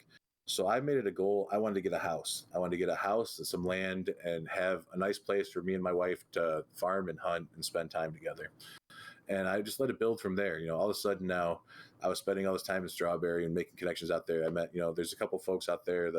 I've seen Mike check and chat. Me and Mike have known each other for a long time, and we go back and forth. Mike and Elsie and Lulu and the whole group of Strawberrians up there that, that was like my first group of friends, was meeting all these people. And from there, it spread out. I knew the Valentine guys, Murphy and Gunn, and their whole gang of people over there. And then it was when I actually started looking further. I was like, well, I want to start a business now. I'm established. I have a house. I got my things. I want to take it a step further. I want my own business. I started looking for attorneys. I couldn't find an attorney anywhere. And I reached out to the Chief Justice at the time, Lincoln White. And Lincoln's a great guy. I spoke to him a lot in and out of character. We were very close. And he was the one, the Department of Justice was his baby. Like, coming into the county, he was like, I want to do this. This is what I want to do. I have this plan. I have this idea. I want the system of checks and balances. I want it to be, fair and honest for everyone. And that's what drew me in, was the fact that he was so dedicated to this and that I was like, I'm on board. Like, whatever you need me to do, I'll do.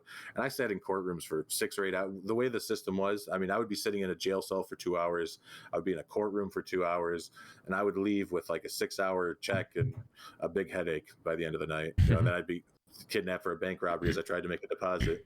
It happened multiple times. So, I kept making goals for myself, and I keep building on them. I'd never stop, even now, my wife wants a new house. So I made it a fact to get her a new house.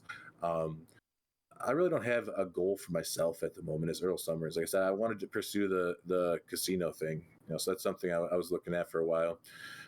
Right now, my goal is kind of just to build on the name and the brand. If it's a big joke now, if you look around, there's a lot of Earl Summers imposters. There's people. Purple has become the official color of Valentine. People will wear just purple in the streets so that if there's a gunfight, you know who not to shoot because they're a citizen of Valentine. It's this funny life I've built around this man, this imaginary fella that I enjoy so much, because the people around me too. It's just, you make connections, networking and friendships and things like that. And you build on those relationships, and you just, you don't have to dedicate. I don't spend every day with my wife. I don't go out and chase, my best friend every day to go out and do something with me. I walk out the door, I see who's in the street, I say hi to them, ask what they're doing, and if they want some company, and I go out and have a good time.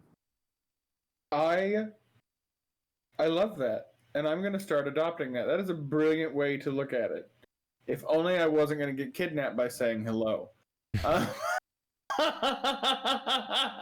and that's something I thought of, right? Because I know so many criminals. And when I did that walk, I was like, who would really rob me besides some like greenhorn who doesn't know Irl Summers, right? Like, who's going to stop me and take this money off of me? I was blatantly like, I have $6,000 in my pocket right now. To everyone I saw on the street, every single person, you know, and like, I just wanted to see, you know, like the good of people in that when I did that walk, and that's something too. You know, you got to trust sometimes in the faith of humanity, even if it leads to you getting hogtied and robbed somewhere in the bayou. At least you had a fun adventure up to that, and even then, like that doesn't say you didn't have a good time getting robbed, because if you did up to that point, you know, like what really killed the mood? The fact that somebody stole $300 from you, go out and gold pan for a couple hours, you got $300 back. Yeah, easy enough to do, right? Chat, make sure you guys get some questions ready for Earl here. If you guys have any, don't be afraid to start throwing them in the chat now. Johnny, Scarlett, you guys got anything at all, or? I'll just say this, that you know, it's I think when you start to RP with people and you get that vibe from them, you really understand their level of RP. I tell you, man, like I know whenever I see Earl, I know I'm gonna get the best. I know it's gonna be top notch, and it's beautiful to see like what you've done with your character. I just bravo, man! Like it's incredible. I appreciate that, and it comes from a background of customer service. I've always done some sort of customer service, so you know, you try to treat everyone like family immediately when you see them and talk to them. You know, you give them the benefit of the doubt and let them put the burden of proof on them to prove whether or not they're a good person. You know, and as long as you enter every conversation, every scenario with that, you're gonna make a lot more friends than enemies in this world. Yeah. We got a question from Jerry B. Does Earl Summers have any enemies?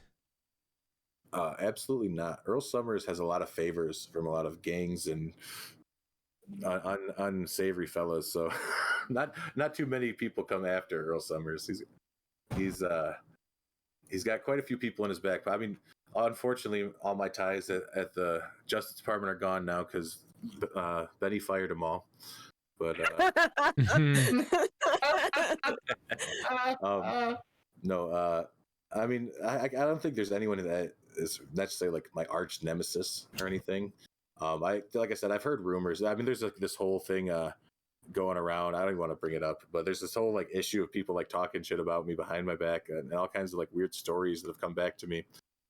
And I just try to brush that shit under the rug, because at the end of the day, that's just something that I don't want to be a part of in that sense. Like, I'd love to have just someone who actually like wanted to have an in-character beef with me and wanted to do something like that about it. But like, it always just becomes this big, like weird, like I hate the bleeding. I cannot do it. Yeah, I have a couple like issues where people have like brought things to me out of character because how I act in the game. And I'm like, we're playing a fucking role-playing video game. Have you ever watched a television show? Do you think fucking Batman and the Joker are talking shit to each other after the show's over? Like, no, well, wait. No, here's the thing. You say that, but then the thing is, if you watch things like, I have friends that are really into wrestling, right? They're like really into professional wrestling, and they all watch it and they're like, it's a drama, you know, and it's like it's neat to see these character interactions, and it's like a big D&D game with like these musclehead dudes that just want to like play pretend, and they're like, but some of these people, because they go to like live wrestling events. And they're like, some of these people, like, it is very serious to them and they take it very seriously. And like, they'll be like, oh, well, so-and-so's going to beat him because like they have this huge beef and da-da-da. And they're like, you know, it's not right. You're like, you know, it's not real, right? Like you have to, yeah, I definitely, that's it. You'd be shocked, I think, at how many people, you wouldn't be. You're in the middle of it. You know what's funny is I've heard stories too, like in talking in wrestling of like, wrestlers getting in that where they don't like the story they're in, or they don't like how their story was decided or something like that, And it sucks, especially in that sense, because you're getting paid the big bucks to go out and do that stuff. But in the end of the day, you're hired to do a role. You're not hired, to win every game. You're not hired to, be the most important person in the spotlight every single day. You're hired to entertain and have fun, and that's something that we can all kind of take a step back and look at is that main character syndrome. You're not always going to be the main character in every story, even if, like you guys always say that. I try not to be the main character in most stories. I try to let things go sly and do that, and I try to let people drag me in, or I'll try to interject myself where I see fit. I absolutely do not want to be the head of the sheriff or the chief justice or someone with this big role. I'd rather be the guy walking around in the mud that you can say hello to and whatever. Like I went around. I think as it said that Garnish isn't here today, is the day that I met Garnish. I took Clyde out. Clyde is, I love Clyde to death, and he is by Earl's unofficial son, under my wing. I've tried everything to mentor Clyde and tell him how to do right and all this. And when his gang split up, he was really down in the dumps. He was the last one left and kind of didn't have a purpose in life, right? He had built this big thing up as a criminal, and he was looking for something to do. So in the same vein, after we did a couple bank robberies, because we just wanted to test to see how much money we would get, we went out and did some reverse robberies. And we went down to Saint Denis, and we just started, we went around, we'd make friends first. That was the thing, right? You get on their good side and you make them feel comfortable. Then you get them alone, you tie them up and you threaten them and you scare the shit out of them before you gave them stuff, right? And that's how I met Garnish. Is we met, we were down there, we were talking to him at the bank, and there's a bunch of people around, but we kept pulling him in, trying to talk to him and get him to talk to us and interact. And as soon as it got empty, I hog-tied him up. We stuck some guns in his face. And I was like, all right, check his pockets, Clyde. Is he broke? Does he have money? Because if he has money, we're not going to give him anything. And we started putting coins and diamonds and all kinds of shit in his pockets and just kind of, give him that emotional roller coaster, because something like that is really going to spark something in someone's mind. We had one of the guys, I remember, he was a greenhorn. I don't know if he's around. I don't remember his name. I don't remember what he looks like. But one of the guys we tied up, we gave him 2 new guns, and we go, we're Irl Summers and Clyde Bourbon. You better not tell anyone about this, And he came up to us later that week, hey, you're Irl Summers and Clyde Bourbon. I didn't tell anyone about that, I didn't tell anyone about that. Question from Solo Bounty. Kind of a question for everybody, but Earl, we'll start with you. Is there a roleplay storyline that you've wanted to do but you haven't, and if so, why? I don't know with Earl. Like I said, Earl is kind of just something that I spend time on to have fun. He's a goofy, flamboyant. Like me personally, I have a deadpan, dry sense of humor. So Earl, I get to try something new, and I try to be more gregarious and outgoing, and just like this, almost flamboyant man. I try to just go out there and do my own thing. That's like the Earl Summers style. Everyone always comments on that. I have no problem just making a fool of myself and enjoying it. So Earl really doesn't get to do much in that sense. What about Fro's words though? I did want to do that's the thing, is I really wanted to do the cop, because I wanted to be that by the book, straight moraled, Buddy. I saw Buddy in there, but I don't know if Buddy's in chat. I wanted to be, Buddy. I wanted to be Buddy's partner, just walk around with him and be his best friend. Cause I love that, that role of being, the friendly, do-gooder, being the person that people love that actually takes care of things, but doesn't really put up with shit type thing. So I really wanted to play that hard-nosed type guy, and I might apply later, but something like that would be fun. I do things to tie off. I don't want to say my other character's a big secret. Nobody knows about him, but they've interacted with him. So he's a fun one. So there's things I do. I like playing. That's the thing is, so good thing about having Earl is I like to play my alts as throwaway characters. They're just out there to have fun and do whatever. I don't care if they die or perma or do whatever, just to enjoy the story and kind of go with the flow. Um, Then that's got to go down the line. yeah, go Because ahead. it's a question of all of us. So then, like, Jugsy, what's something you want to do in RP that you haven't done yet? Or a storyline you want to explore that you haven't explored? I want to do a criminal character, but I want to like, I really want to take my time with it and do it right though. I don't want to just be the guy, you know, going around robbing people on the roads, you know, and Mhm. I really want to do it right. I don't know if I would be like the leader. I don't think I could be a leader of a criminal organization. I would just want to be a member, but I would want something similar to what the Washingtons have going. You know, they're what they have brewing. I really like what they're doing. Um, I've I've secretly have always wanted to create a Washington, you know, and be a part of that family and create a whole storyline in there. But that's kind of a tough group to get yourself into. But similar to what they have going on, maybe even get a situation where, you know, um, we're a nemesis to not only the community, but maybe a nemesis to the Washingtons, like just to have that sort of conflict going on. But that's a character I've always wanted to play. I've seen it done really well a bunch of times, and I've also seen it done really poorly. But my problem is another voice. Trying to, you know, because Lyle is real easy for me to do. It just kind of goes right there, and then you throw the accent in there.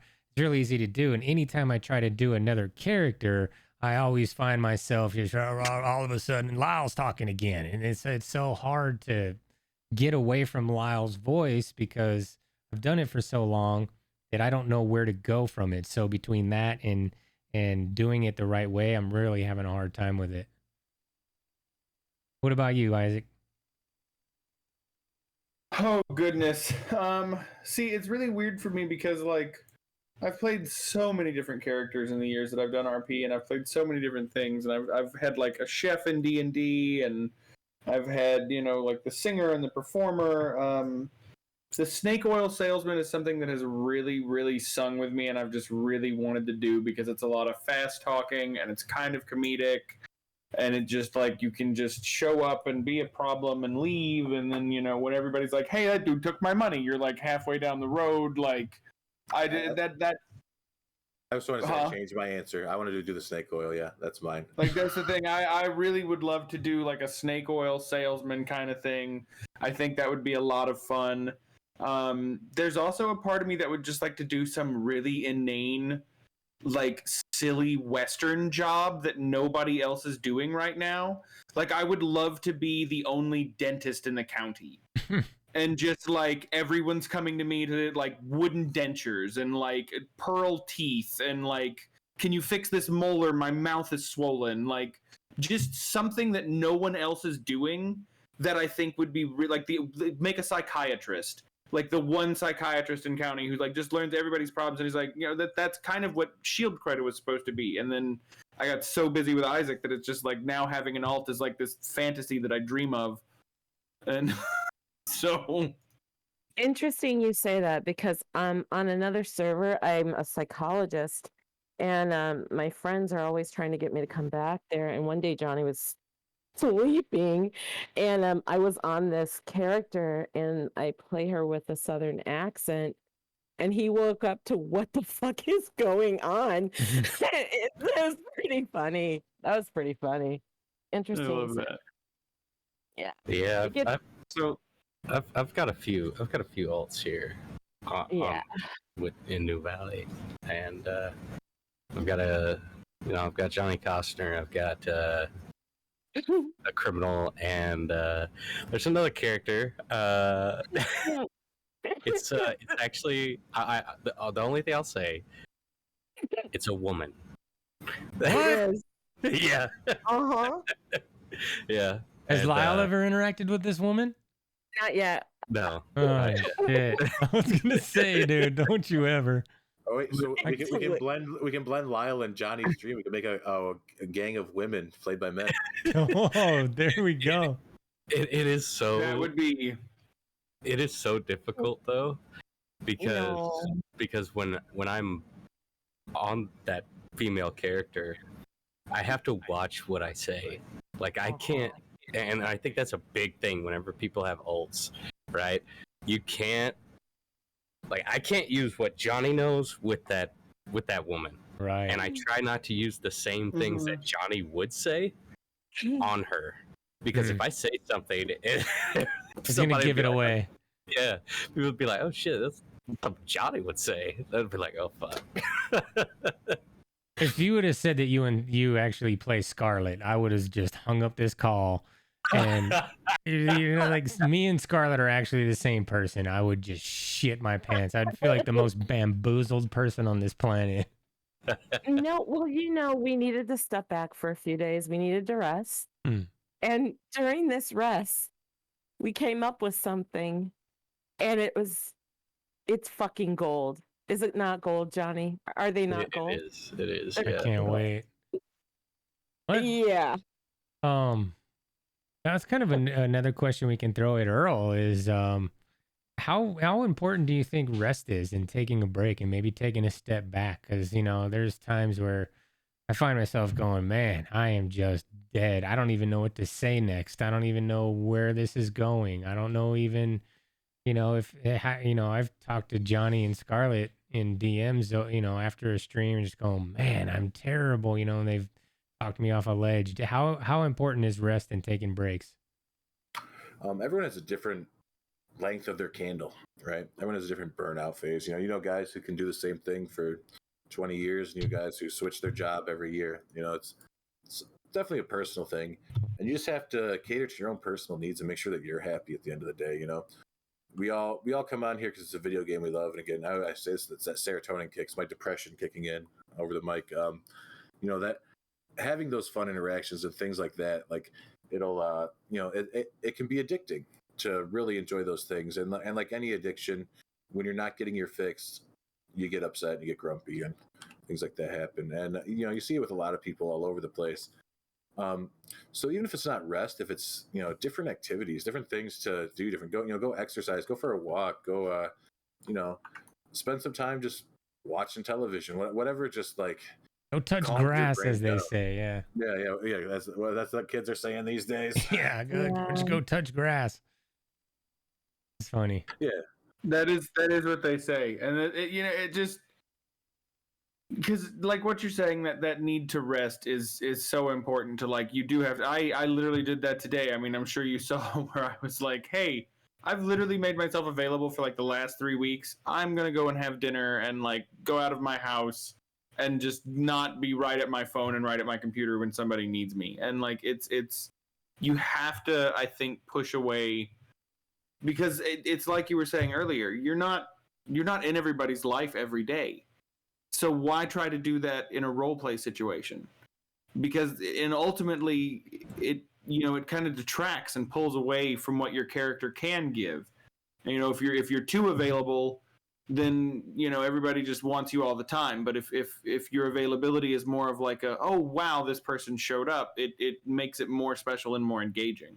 Yeah, if my expectations are to go down to the Golden Ox and see Johnny every day, I'm a fucking alcoholic and I need to rethink my role play life. But that's kind of like what we did when like we took a break a little bit, and I had people reaching out and like, man, like, miss you, man, and they got worried, like, are y'all leaving?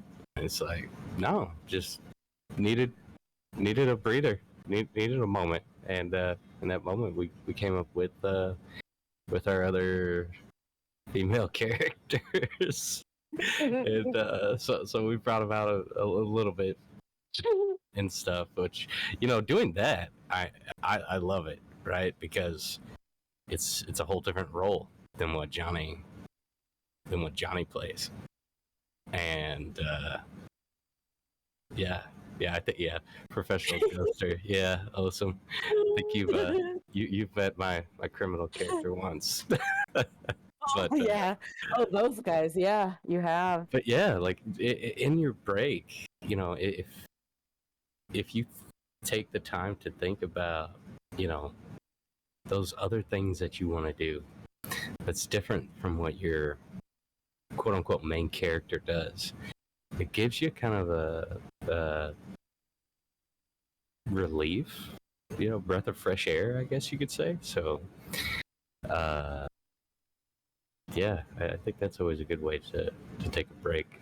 I think something too, leading into that with the alts and the taking a break, just make a character who has a completely different life.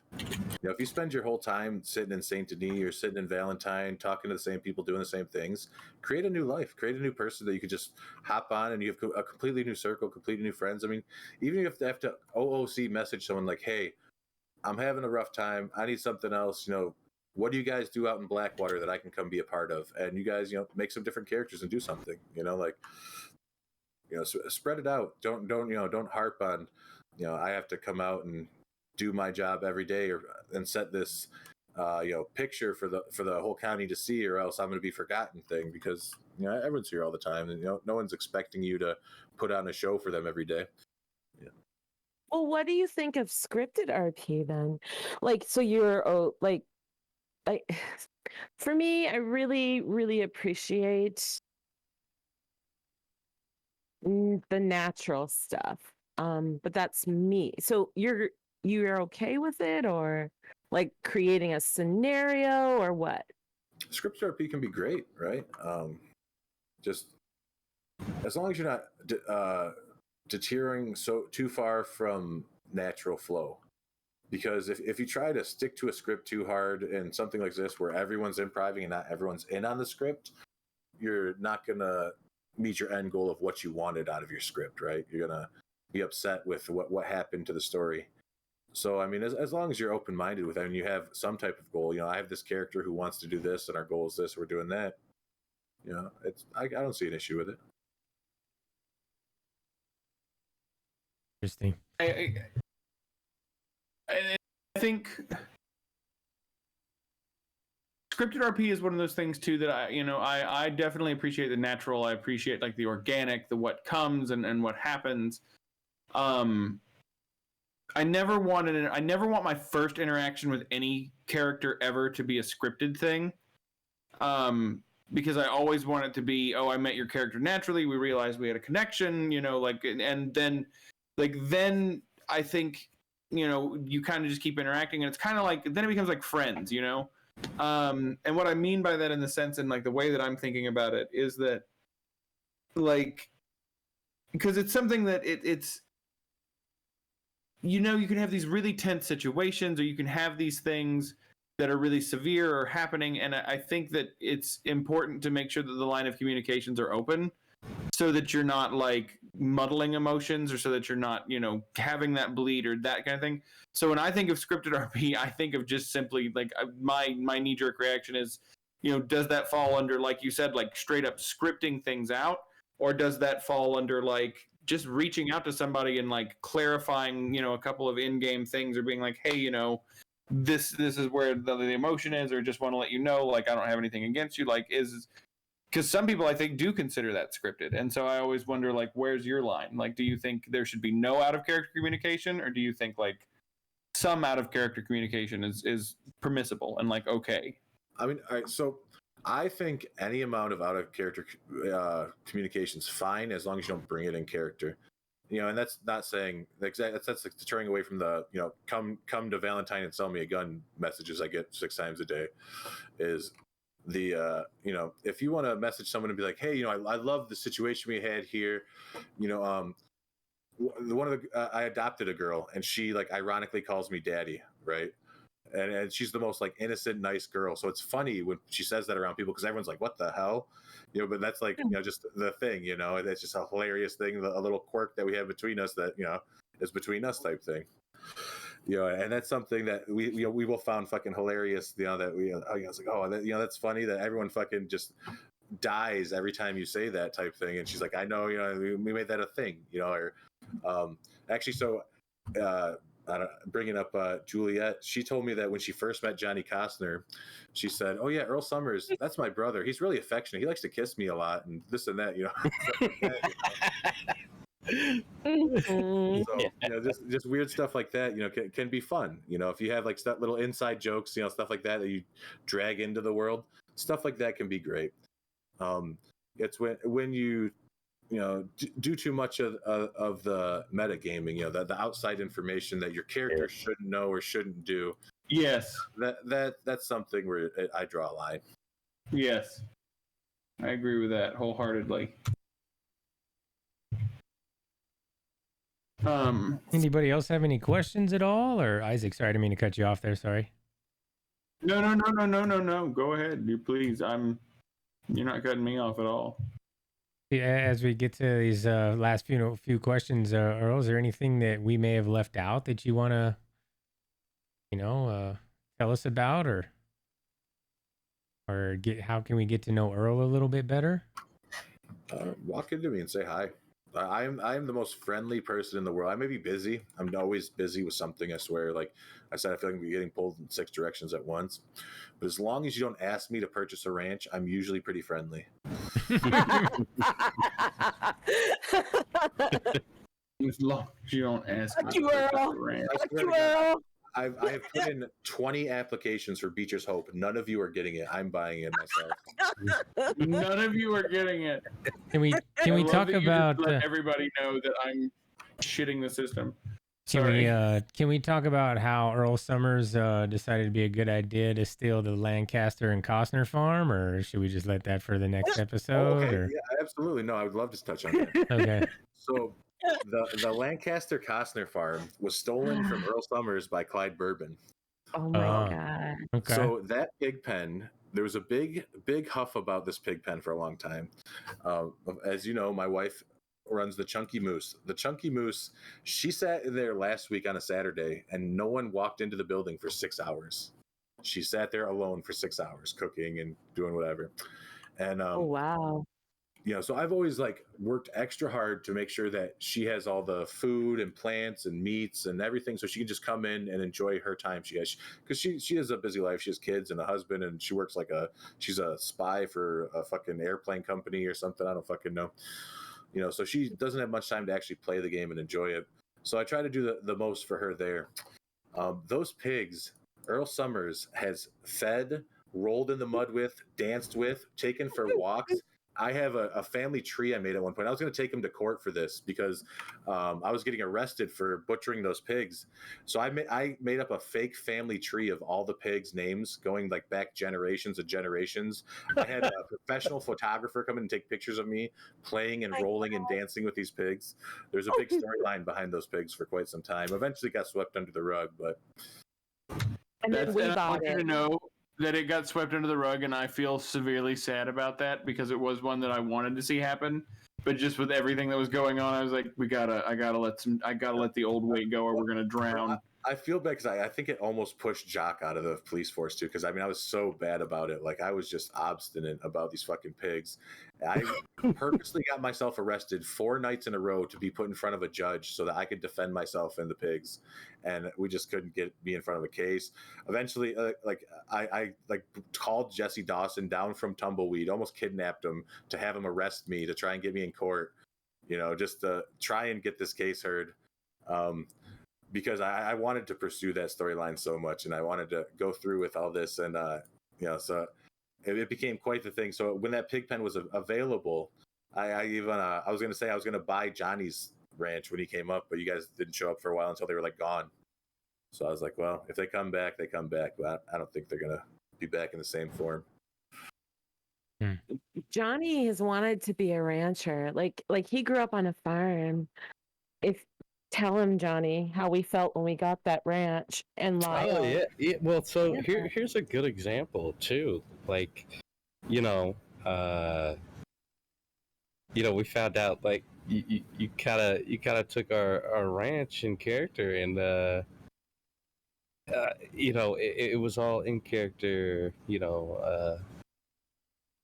Aggression, I guess you could say that we had about that. Scarlett was so pissed at me, her tone. I never heard that tone. Oh, I was pissed.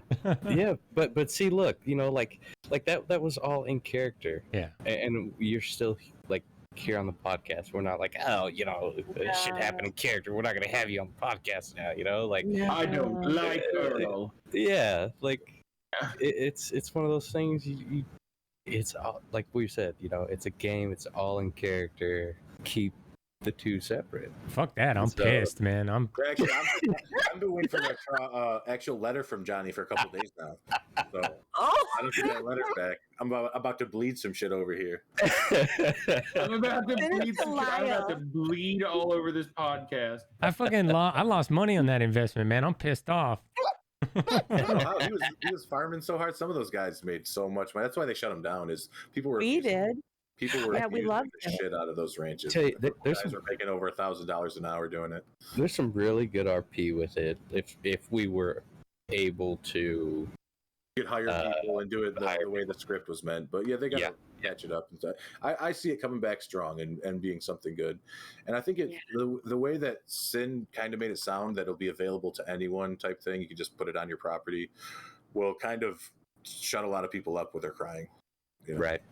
So I think that'll be nice. Got to be tough for them to please everybody and make everybody happy. There's always going to be people that are like, this is bullshit. This is unfair. Yeah, you know, it's just, that's got to be exhausting. I couldn't imagine having to deal with what they deal with, but they do it well. That is for sure. Yeah. If anybody wanted to check out your stream, which I've been kind of blasting the link a little bit, if you guys haven't seen it or you're just joining us, make sure you head over to twitch.tv/Froze Words, man, and check out Irl Summers doing his thing. What are your normal stream times and under which stars? I'm usually in after the 5 p.m. star Eastern. So, I mean, if I'm streaming, it's around then, or if I'm in county, it's usually around then. And I go way too late into the night. Like sometimes I look over, I'm like, oh, I've been streaming for 10 hours. That's good. Yeah, I should put on some deodorant and grab some water. yeah. Boy, all the time. I feel you. Yeah, it is. You look up, and I mean, it's happened to me since my streams have been crazy long since I started doing this, and my wife is like, "Really? You're coming to bed at 6 o'clock in the morning? You have no life, hanging out with your imaginary friends." Like, I mean, when I was on quarantine and doing the WoW power leveling, I did multiple 36, 40-hour streams. what? At 48 hours, Twitch will kick you off Twitch. yes, Really? Past 48 hours, Yep. Yep. Oh, Yeah, I would do these marathon like subathon things, and these people were just relentless with it. You know, I remember one time looking over and I was at 36 hours, and I'm like, I don't even recognize like the game I'm playing or what I'm doing or where my head is. I think I slept for an entire day after that. Wow. You do things like that with World of Warcraft, and I used to do that with Animal Crossing, and it's like you're like, how am I still putting furniture down? Like, Right. it's- yeah, that's it takes you out though. You're right. You'll get so into it. Well, shit, Earl, man, appreciate you stopping by. I'm sure, taking time away from the county. This is kind of usually the time you're around, isn't it? Yeah, I've just been hiding in my cabin so no one else can steal my spot. I don't have. Look at this guy. Yeah. Look at this guy. One guy rode by and looked at me. I thought he was going to rob me, so I went inside. That's great. Well, man, thank you so much for hanging out and give us a little insight to Earl. And of course, we'd love to have you back at some point and give us an update on see what Earl's doing. Maybe he started the snake oil deal, or maybe you got a different character that you've rolled out. And Junkie. oh, there you go. He just threw it on his lap just like that. But Scarlett, Johnny, Isaac, you guys got anything else for Earl? We love you, man. Yeah. You're amazing. I Always- hate Earl. I hate you, Oh, Earl. wow. Earl's an asshole. He tried to get our farm, and we were farming and having a lot of fun. So fuck you, Earl. He did take our farm, and he said Scarlett's voice sucks. So You know what? Johnny likes my voice. That's all that matters, Earl. oh, Jesus. Gonna capture Earl and cut his hair off. I used to get brought into bank robberies all the time by like the circus and guys who knew me. Like they'd take me all the Yeah. time just because I'm such a hilarious fucking hostage. I'm like, I'm Irl Summers, public defender. If you need help when you get out of here, reach out to me. Yeah. Jesus. Do you God. remember there was one bank robbery? We didn't really know each other yet, but we were hostages in a bank robbery. Do you remember a guy that they asked to sing? I think it was, Oh my God. that was me. That was me. Yeah. Wow. Yeah, Jeez. you're great. Yeah, you are really You're a great wonderful. one to take as a hostage. What about you, Isaac? You You're- got anything left? You're a really great character to interact with. Thank you for being here. Thanks for sharing this. And I want you to know that when I first came into county and everything, I was looking to be an attorney. Like that was kind of the get go from the moment I met Lyle in Blackwater. I was like, I kind of want to be an attorney. I think that's what I want to do. And Lyle was like, oh, well, let me introduce you to these people and introduce you to these people and da da da da. And from the get go, every single person that I ran into was like, you got to meet Earl. They were like, they're like, Earl Summers is the best attorney in this whole county, da da da da. And we were talking earlier tonight about the first time that we all met each other. The first time I met you, we were in Valentine, and you were talking to someone in an alley that was like, oh yeah, you were doing some kind of attorney dealing. And I went up to go and talk to you, and I was literally 2 steps away from you, and you logged out. And it was like 4:30 in the morning, and I was like, I bet he's tired. And I remember that was my first preview into what my life might have been like as an attorney. Oh, And I put my money on it was money. Money would keep me up till 6 in the morning. For the one time, money killed me, took me to a local doctor, then had me defend him in court. that I remember when they were doing the So funny. reverse robberies. Did you guys get in? Were you ever reverse robbed for like junkie money and sin? Yeah, I got one. I Yeah. had one of those before. Scared the living shit out of me. At the road stables. Yeah. Can someone reverse kidnap me and give me my thumb and my pinky back? That'd be great. I'm really missing my digits. Indeed. Well, Earl, thanks for being here, man. Are you gonna fire up stream at all, or? No, I actually passed it off. I tried to get it to you. I told Buck to wait, but it didn't do it. I went for a couple hours. I'm not going to be up too much later this evening, but I'll be around in county. If you see me, say hi. Yeah, make sure you guys get into county, get in that train ASAP. If you're not on the train, get on there now because there's probably a wait. But again, thanks for being here, man. Really appreciate you. Next week, I believe we're sitting down with Awesome Faraday. With Osam, yep. Next week we're gonna sit down with Osam. Good old Awesome Faraday. Professional ghoster in chat, if I'm not mistaken, right? Yes, Yeah. that is him. Yes. So Awesome Faraday is our guest next week. We are back to Friday next week. Is that right, everybody? Yes. Mm-hmm, Okay. mm-hmm. And if anything changes there, of course, we'll let you know. Again, one last time, make sure you guys go on over and check out Froze Words on Twitch, 5 p.m. Eastern time, usually Monday through Friday. And make sure you get in there and introduce yourself in the county. The great Irl Summers. Thanks again for being here, man. Really appreciate your time. And we look forward to our next sit down. Thank you all. Thanks, I everyone. love Thanks, you guys. Earl. Yeah, even Scarlett. Oh my God. What was that? Oh my God. You're gonna get some. I'm gonna come and punch you in the face. You just wait. Scarlett's also gonna kidnap me now. Oh my God. Lady Johnny. You have no idea what's coming your way, Earl. That's all I'm gonna say. You have no. Johnny knows what I'm talking about too, right? John? Wouldn't that be amazing? You'll see. Yeah. You'll leave it there. Okay, you'll see. You will. Thank you, Chipper.